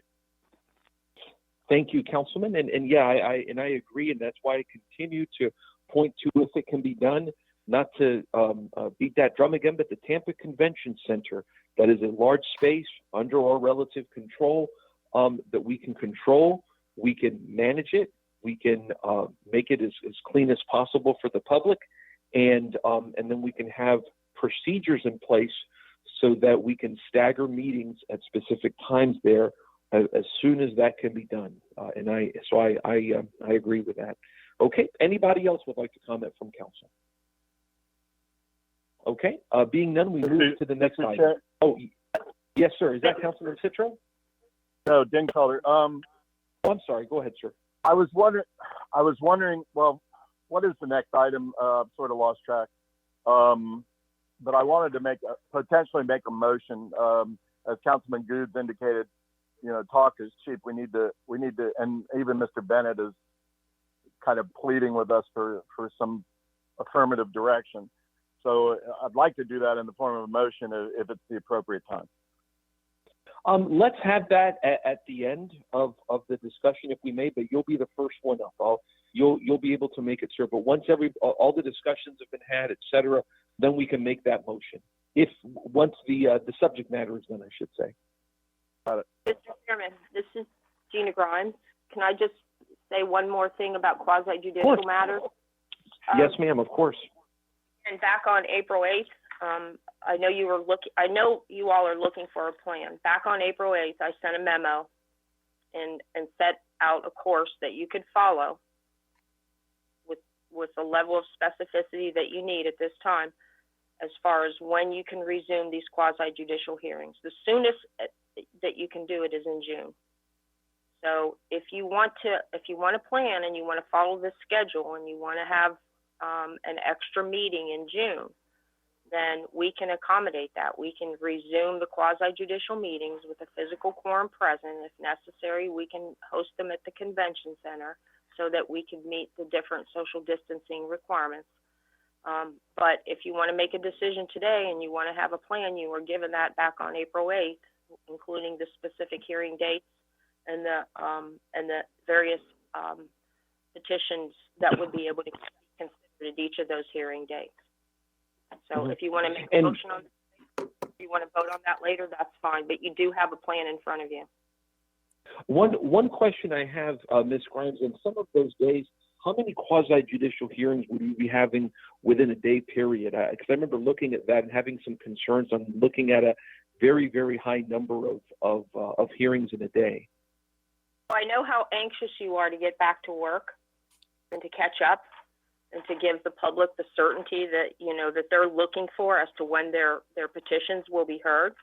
On June 11th, you would be catching up with respect to 3 different hearings that were canceled, and you would have 14 items that night, 11 rezonings and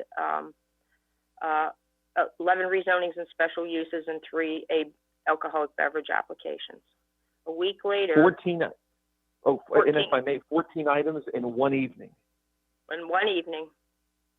And what do we have that morning? Anything?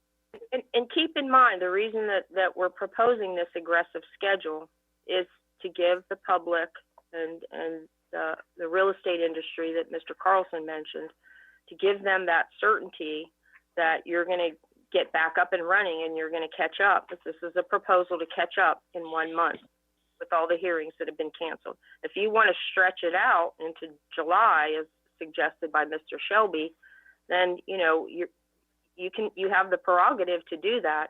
It's just that you're not able to jumpstart things as quickly as possible. With this schedule, you catch up in June, and then in July you would resume your regular schedule. And again, though, that morning, do we have any hearings would we have under your plan any hearings that morning? Because there's 14 in the evening. Would we have any that morning? Yes, you would have your regular hearings, your regular meeting that morning. Okay. That is and so I don't know what Councilman Dingfelder's motion would have. I mean, I'd like to see you continue to work on this with Mr. Shelby. We are all, like you said correctly, very anxious to get back to work, but I think we also want to do it the right way. And when I say, and again, I want to be careful, when I say get back to work, we're all working very, very, very hard. I mean, get back to these hearings so we can move our economy forward. Just my thoughts for whatever that counts. But anything else, Ms. Grimes?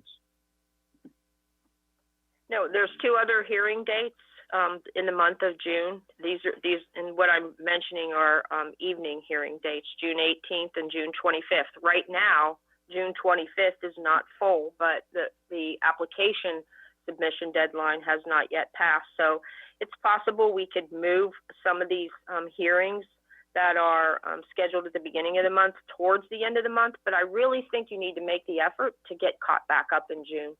People, as Mr. Carlson mentioned, have been waiting since March, because remember, March 12th, you canceled the rezoning hearings that evening. So people have been waiting March, April, May. We need to get everybody caught back up in June.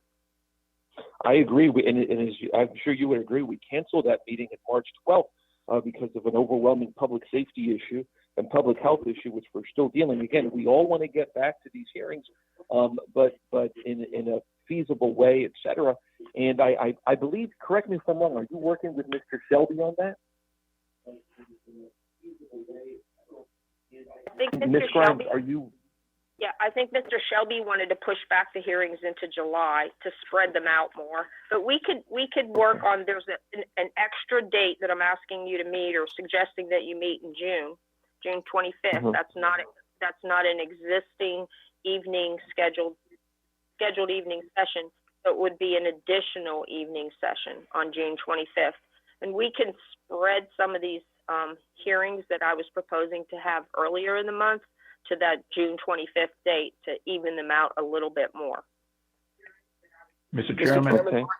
Mr. Shelby here, Martin Shelby here. And wait, and if I may, before you, Marty, I think I heard Councilman Miranda.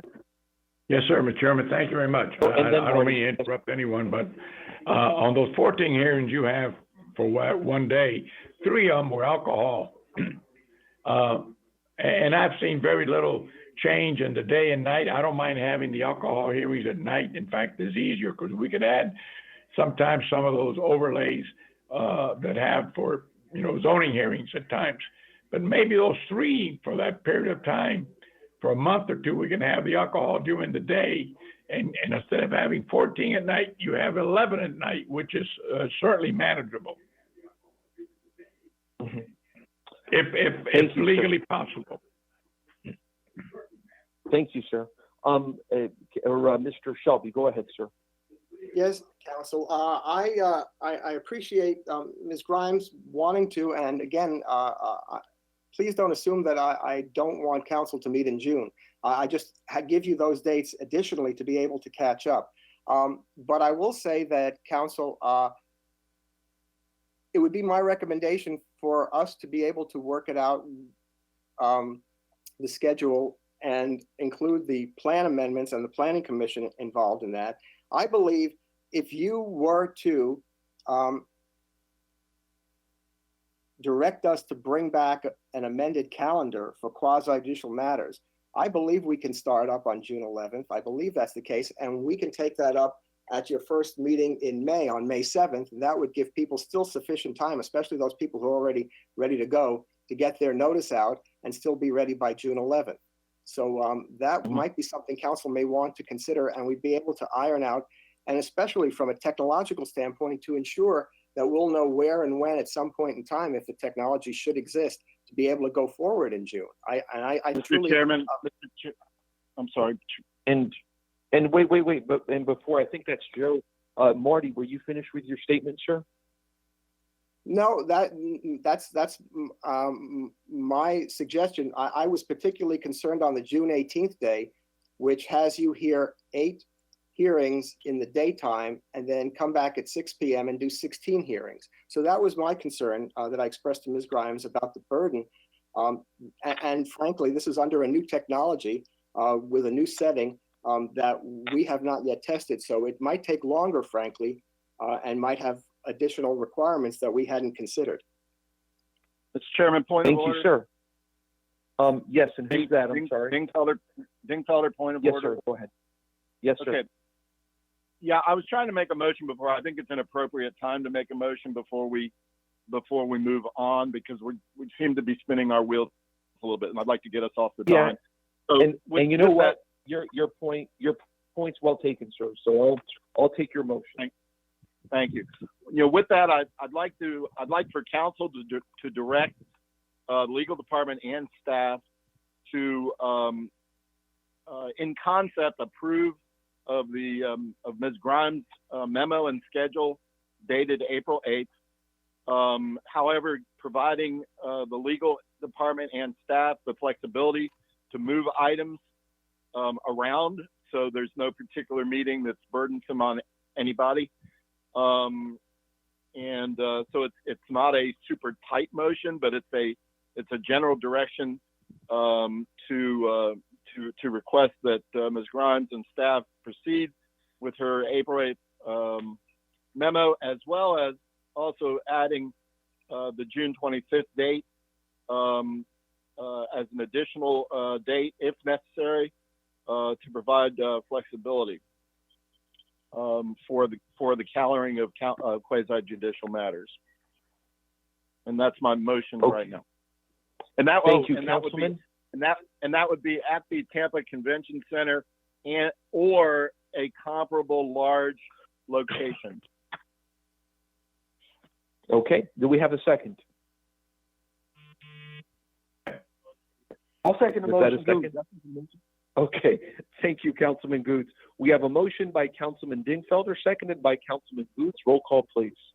Yes, roll call vote. Carlson? Yes. Petro? Yes. Dingfelder? Yes.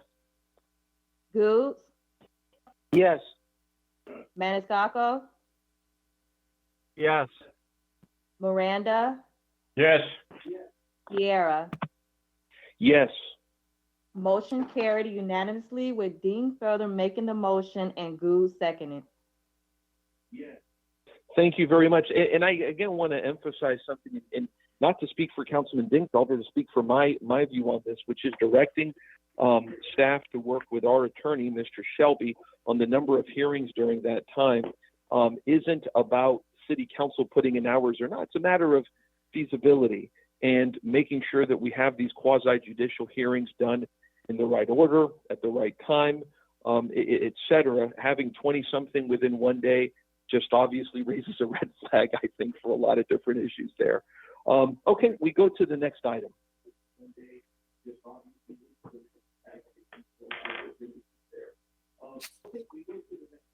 Mr. Chairman? Hello? Yes, Mr. sir. Chairman, Mark Shelby here. Leaving the calendar for the last item, did you want to take up item 4? Yes, sir. Let's go ahead and do that. Okay. And I guess that would be you. Go ahead, sir. That would be the city clerk, council.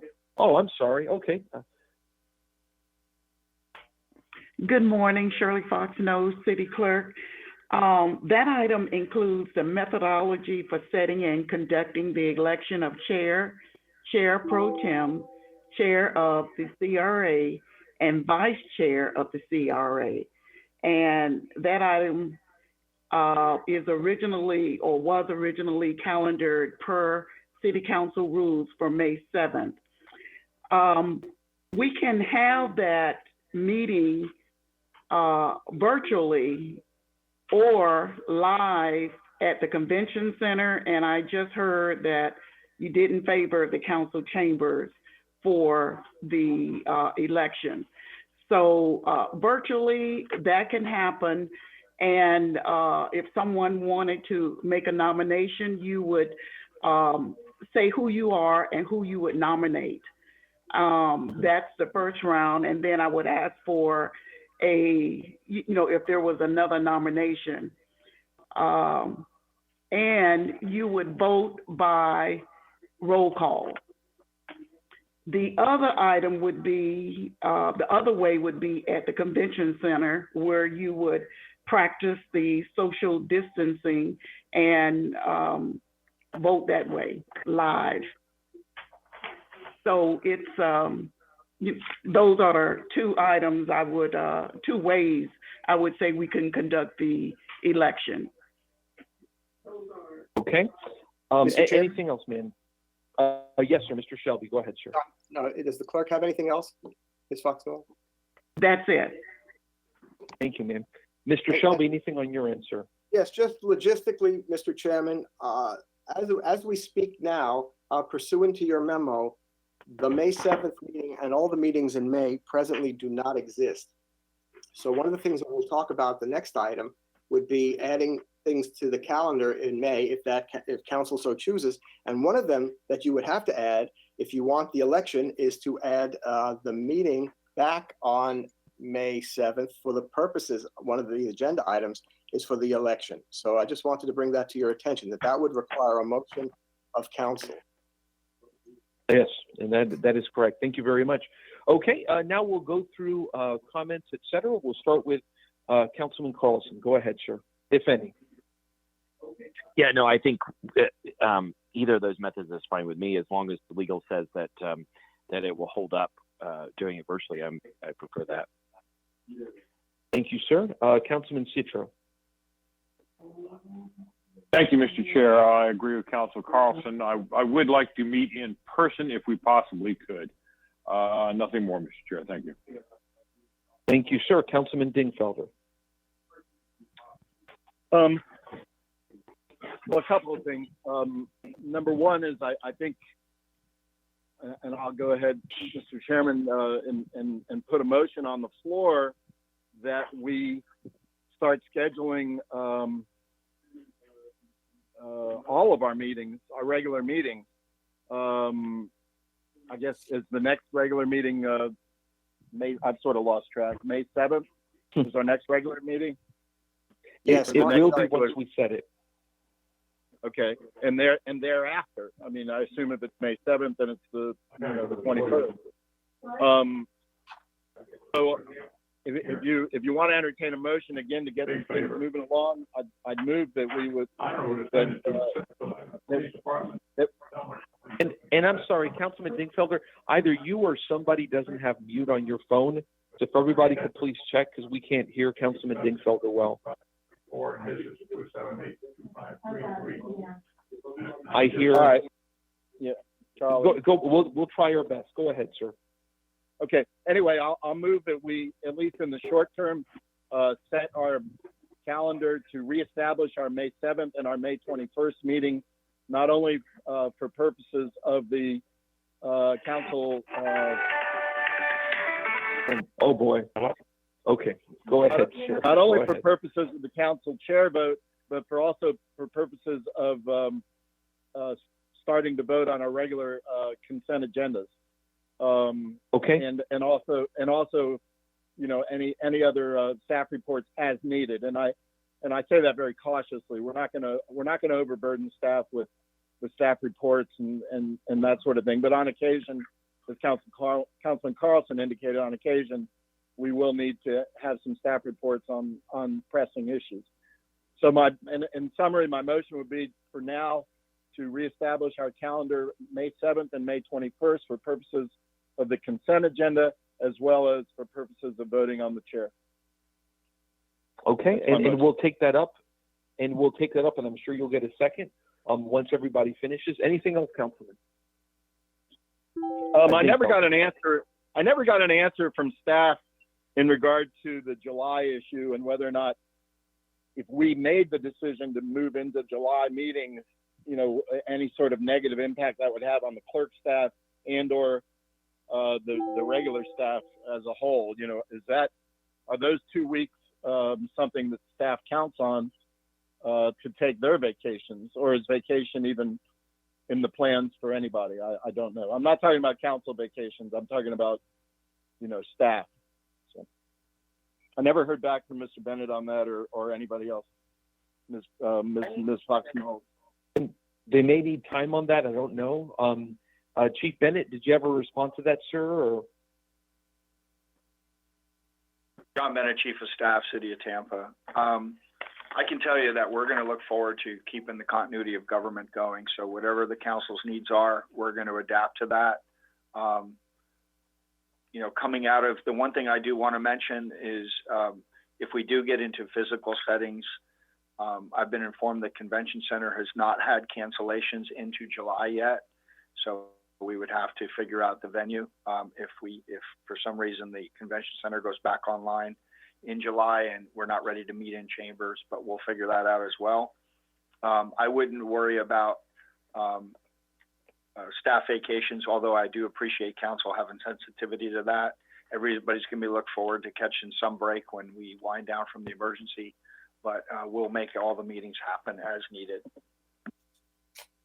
Okay, thank you, Mr. Bennett. Thank you, Mr. Chair. Yes, sir. Thank you, sir. Next, Councilman Goods. Anything, sir? Yes, sir. Mr. Chairman, I can support Councilman Dingfelder's motion when that time comes, but I want to make sure to have a discussion because I believe that the election needs to be in person, not virtual. So I'm in favor of the motion, but I would like to see the election process be in person. And I'll yield back. Thank you, sir. Councilman Maniscalco. Thank you very much, Mr. Chairman. I would prefer that it be in person. The convention center is fine. There's plenty of space there.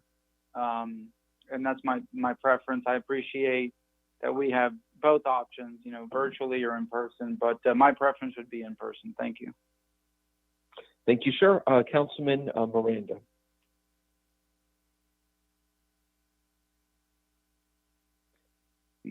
Councilman Miranda, you there, sir? Yes, sir, I'm here. Yes, sir. Any comments, sir? No, sir. Okay. Thank you very much, sir. Okay. On my end, for whatever it's worth, my only concern with having this at the convention center is if it requires, and I'd have to ask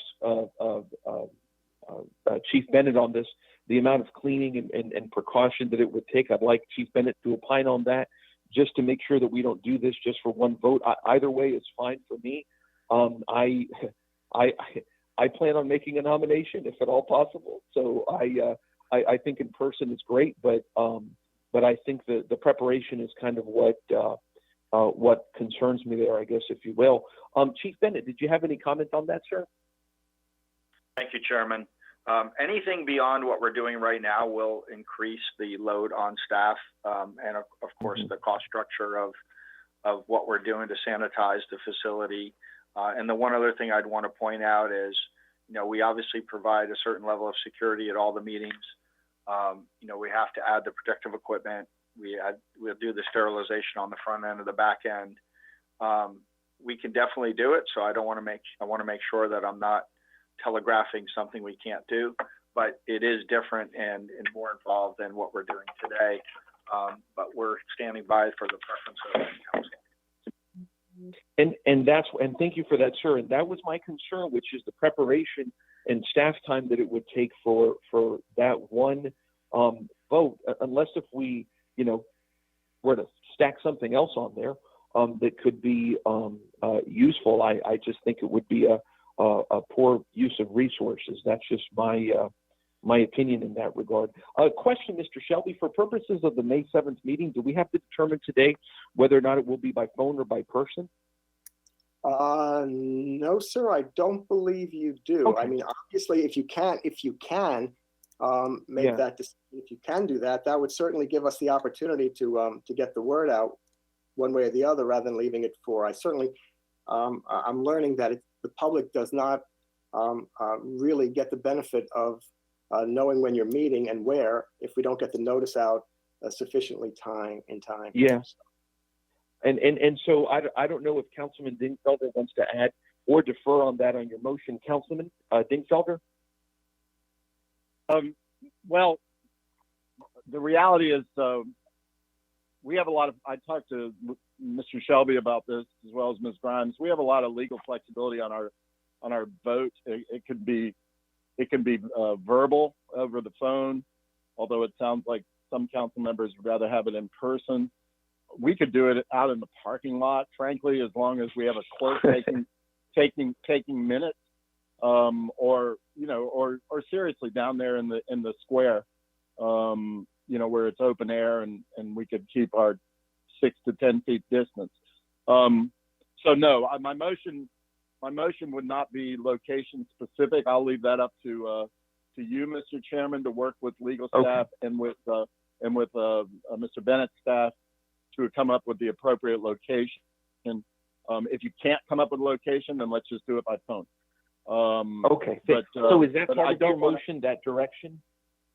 Correct. I'll modify my motion accordingly and ask for Mr. Goods to accept the modification. Thank you, Mr. Chairman. Mr. Chairman. Thank you. Mr. Chairman. And before Mr. Shelby, Councilman Goods, are you okay with that modification, sir? Because he's my good friend, I accept it. I prefer a person. If we just can't do it, then okay. But I accept the modification. Thank you for that civility and friendship, sir. Mr. Shelby, go ahead. Yes, Mr. Chairman. Perhaps the maker of the motion, Councilman Dingfelder, will also consider, if you're going to be setting the regular hearings on the 7th and the 21st, one of the things that you didn't include that you might want to include would be handling also the legislative matters if feasible. Legislative matters in regard to? With regard to ordinances, legislative ordinances and the like, if they can be handled on the regular meeting days, to have those scheduled as well. Absolutely. Anything on the calendar, anything on our typical calendar that we can feasibly do, that's not quasi-judicial, I'm game for and would include as part of my motion. Okay. And Councilman Goods, are you okay with that, sir? Yes, sir. Thank you, sir. Okay. Any further discussion on this motion? Okay. I'll just say from my end, this is Councilman Vieira. I will obviously support this. I do not envision us. We're dealing with things, and this motion doesn't include this, I believe, but things like ceremonials, and whenever it comes to things like staff reports, for example, to be used very, very sparingly. Just my thoughts for whatever it counts in supporting this. Not to define it, as I didn't make it, but just my contributing thoughts. We have a motion from Councilman Dingfelder, seconded by his good friend Councilman Goods. All in favor? We'll do a roll call vote. Oh, I apologize. I'm used to saying that. A roll call, please. It's fine. Carlson, Aye. Petro, Yes. Dingfelder, Aye. Goods, Yes.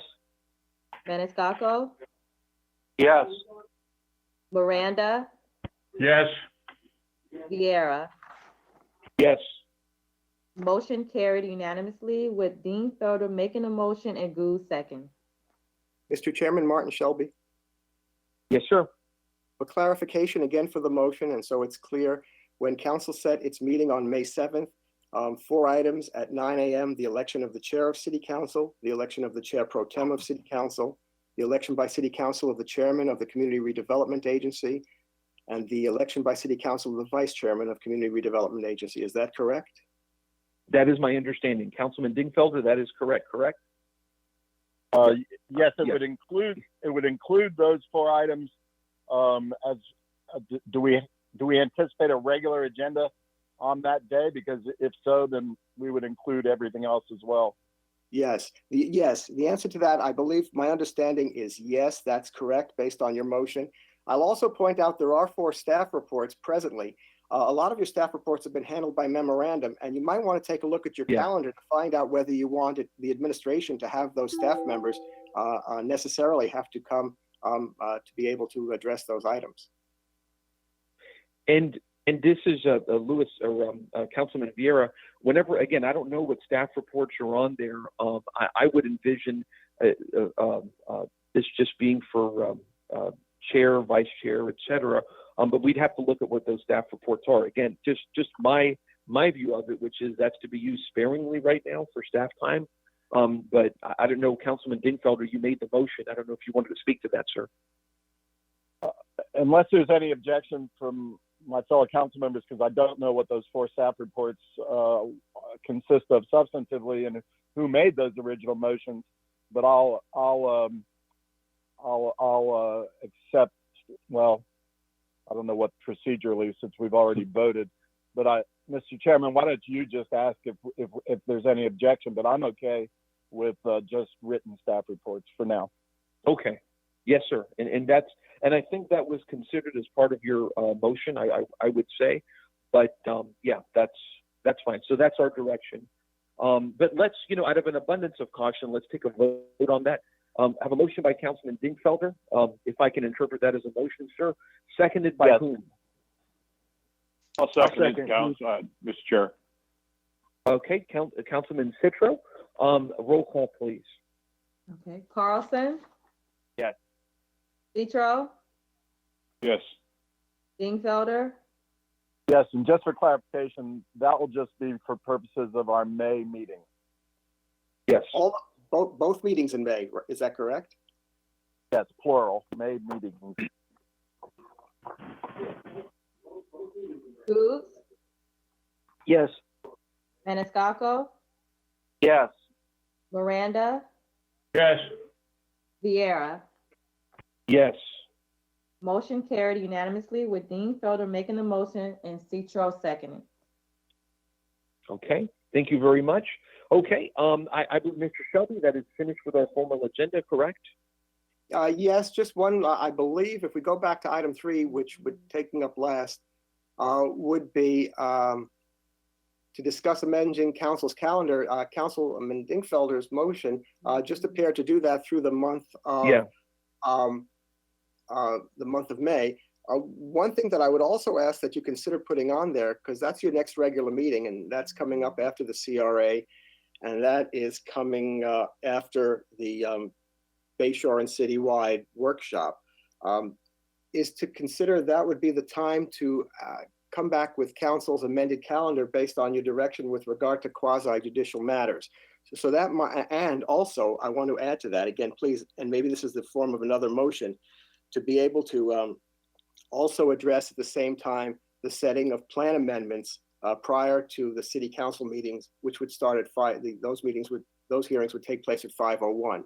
So I think if council is inclined to include the plan amendments for that discussion and that calendar, and for council to come back and adopt that calendar at its next regular meeting on May 7th, that would be great. Okay. Gina Grimes here. May Yes. 7th would be too late because the notices have to go out by June 11th. And I mean, the notices would have to go out by May 11th in order to make the June hearing, 30 days notice for the June hearing. And I'm afraid we're going to be cutting it too close. So perhaps if council could vote on the quasi-judicial calendar at their workshop on April 30th, that would be an alternative. Council, if I can, and that is, Yes. council's prerogative, but I should point out that that's going to be basically a discussion, unless you want to take it up first, of the public's discussion and the public input relative to Bayshore. Would be adding something else to that particular agenda. If that's council's pleasure, I just want to bring it to your attention. Certainly, I could not predict when you'd get to it if it wasn't the first thing on the agenda. So I'd like to hear from Councilman Carlson made that motion. Let's go down the line, beginning with Councilman Carlson. That meeting, it may take a half hour, it may take 3 or 4 hours. So if we plan anything else there, we just need to be prepared to spend a long time. I think we need to make sure that we supply sufficient time for the public to give all their input. And it's really important that we fully advertise and promote it so that we get all the input at one time to save staff the trouble of having to do this multiple times over the next few years. Okay, anything else, Councilman Carlson? No, thanks. Thank you, sir. Anyone else have a comment on this? Yeah. Oh, yes, sir. Dingfelder. So my earlier motion that council approved unanimously directed everybody involved, and I wanted to make sure Mr. Shelby was included. That was the intent of my motion. Everybody involved, staff, legal, clerk, etc., to use Ms. Grimes' April 8th quasi-judicial memo to move forward with the dates that she established to add June 25th. If Mr. Chairman, if you and Ms. Grimes and Mr. Shelby feel it's a good idea to come back on April 30th with a formalization of that, I think that sounds like a good idea. If you want a motion, you want a motion to that, that's fine.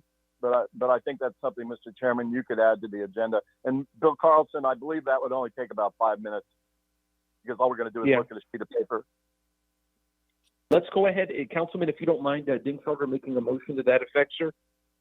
Okay, a motion would be to take it to the next step in regard to quasi-judicial, and for everybody involved, including Ms. Grimes, Mr. Shelby, staff, and the clerk's office, to come back to council with a formal schedule for quasi-judicial matters, and that would be at the April 30th workshop as the first item on the agenda. Do we have a second? Second. Good.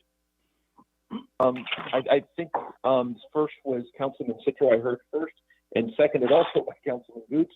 Mr. Chairman, before I'm going to ask the maker of the motion, Councilman Dingfelder, if he'd also include that to add the plan amendments to that, because the two usually go together, and that would be a perfect opportunity for us to get clear and direction on that as well. Yes, that would be fine. Yes. And Councilman Citro, you're okay with that, I assume? Yes, Mr. Chair, that's acceptable. Okay, thank you. Okay, roll call, please. This clarification, who seconded it? Was it Citro or Goose? Citro did first. Okay, thank you.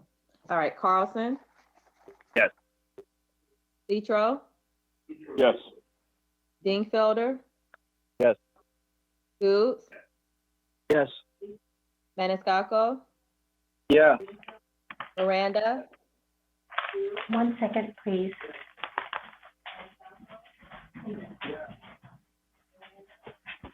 Yes. Viera. Yes.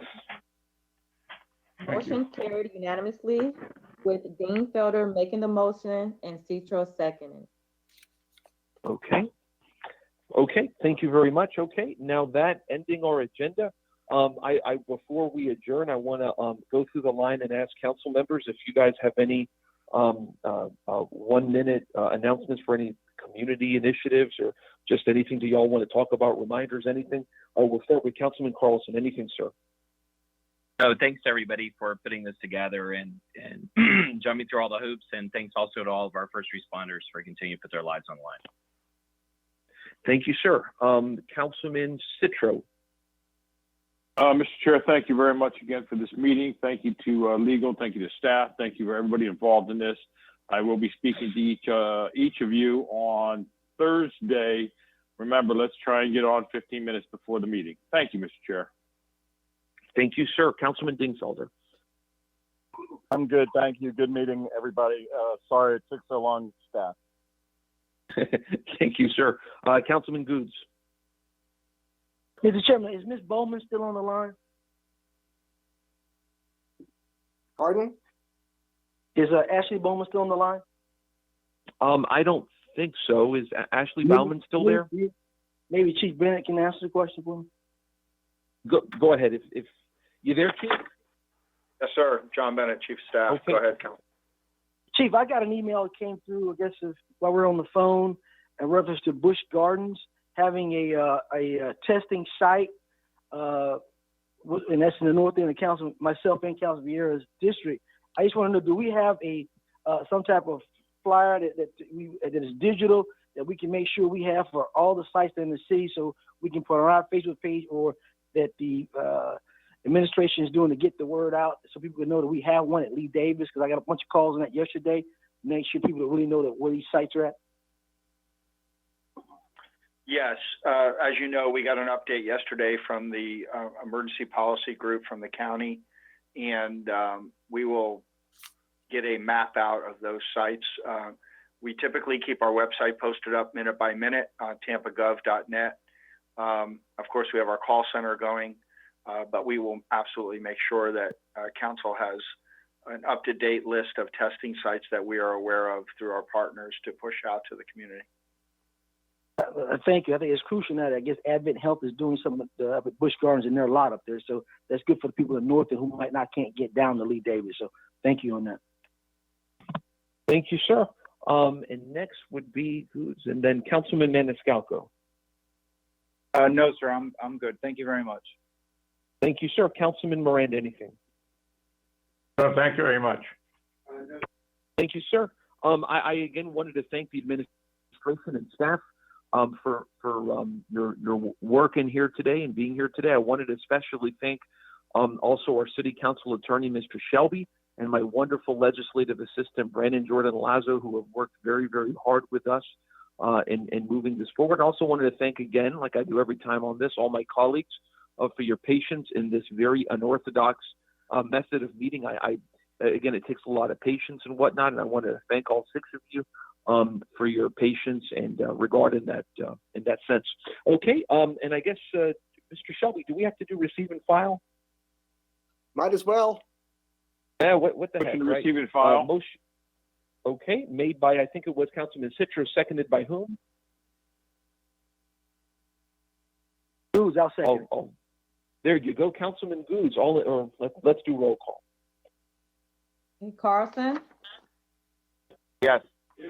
Citro, Yes. Dingfelder, Mr. Chairman, I was worried that one died for a lack of second. No, I'm just kidding. No. Yes. Goods, Yes.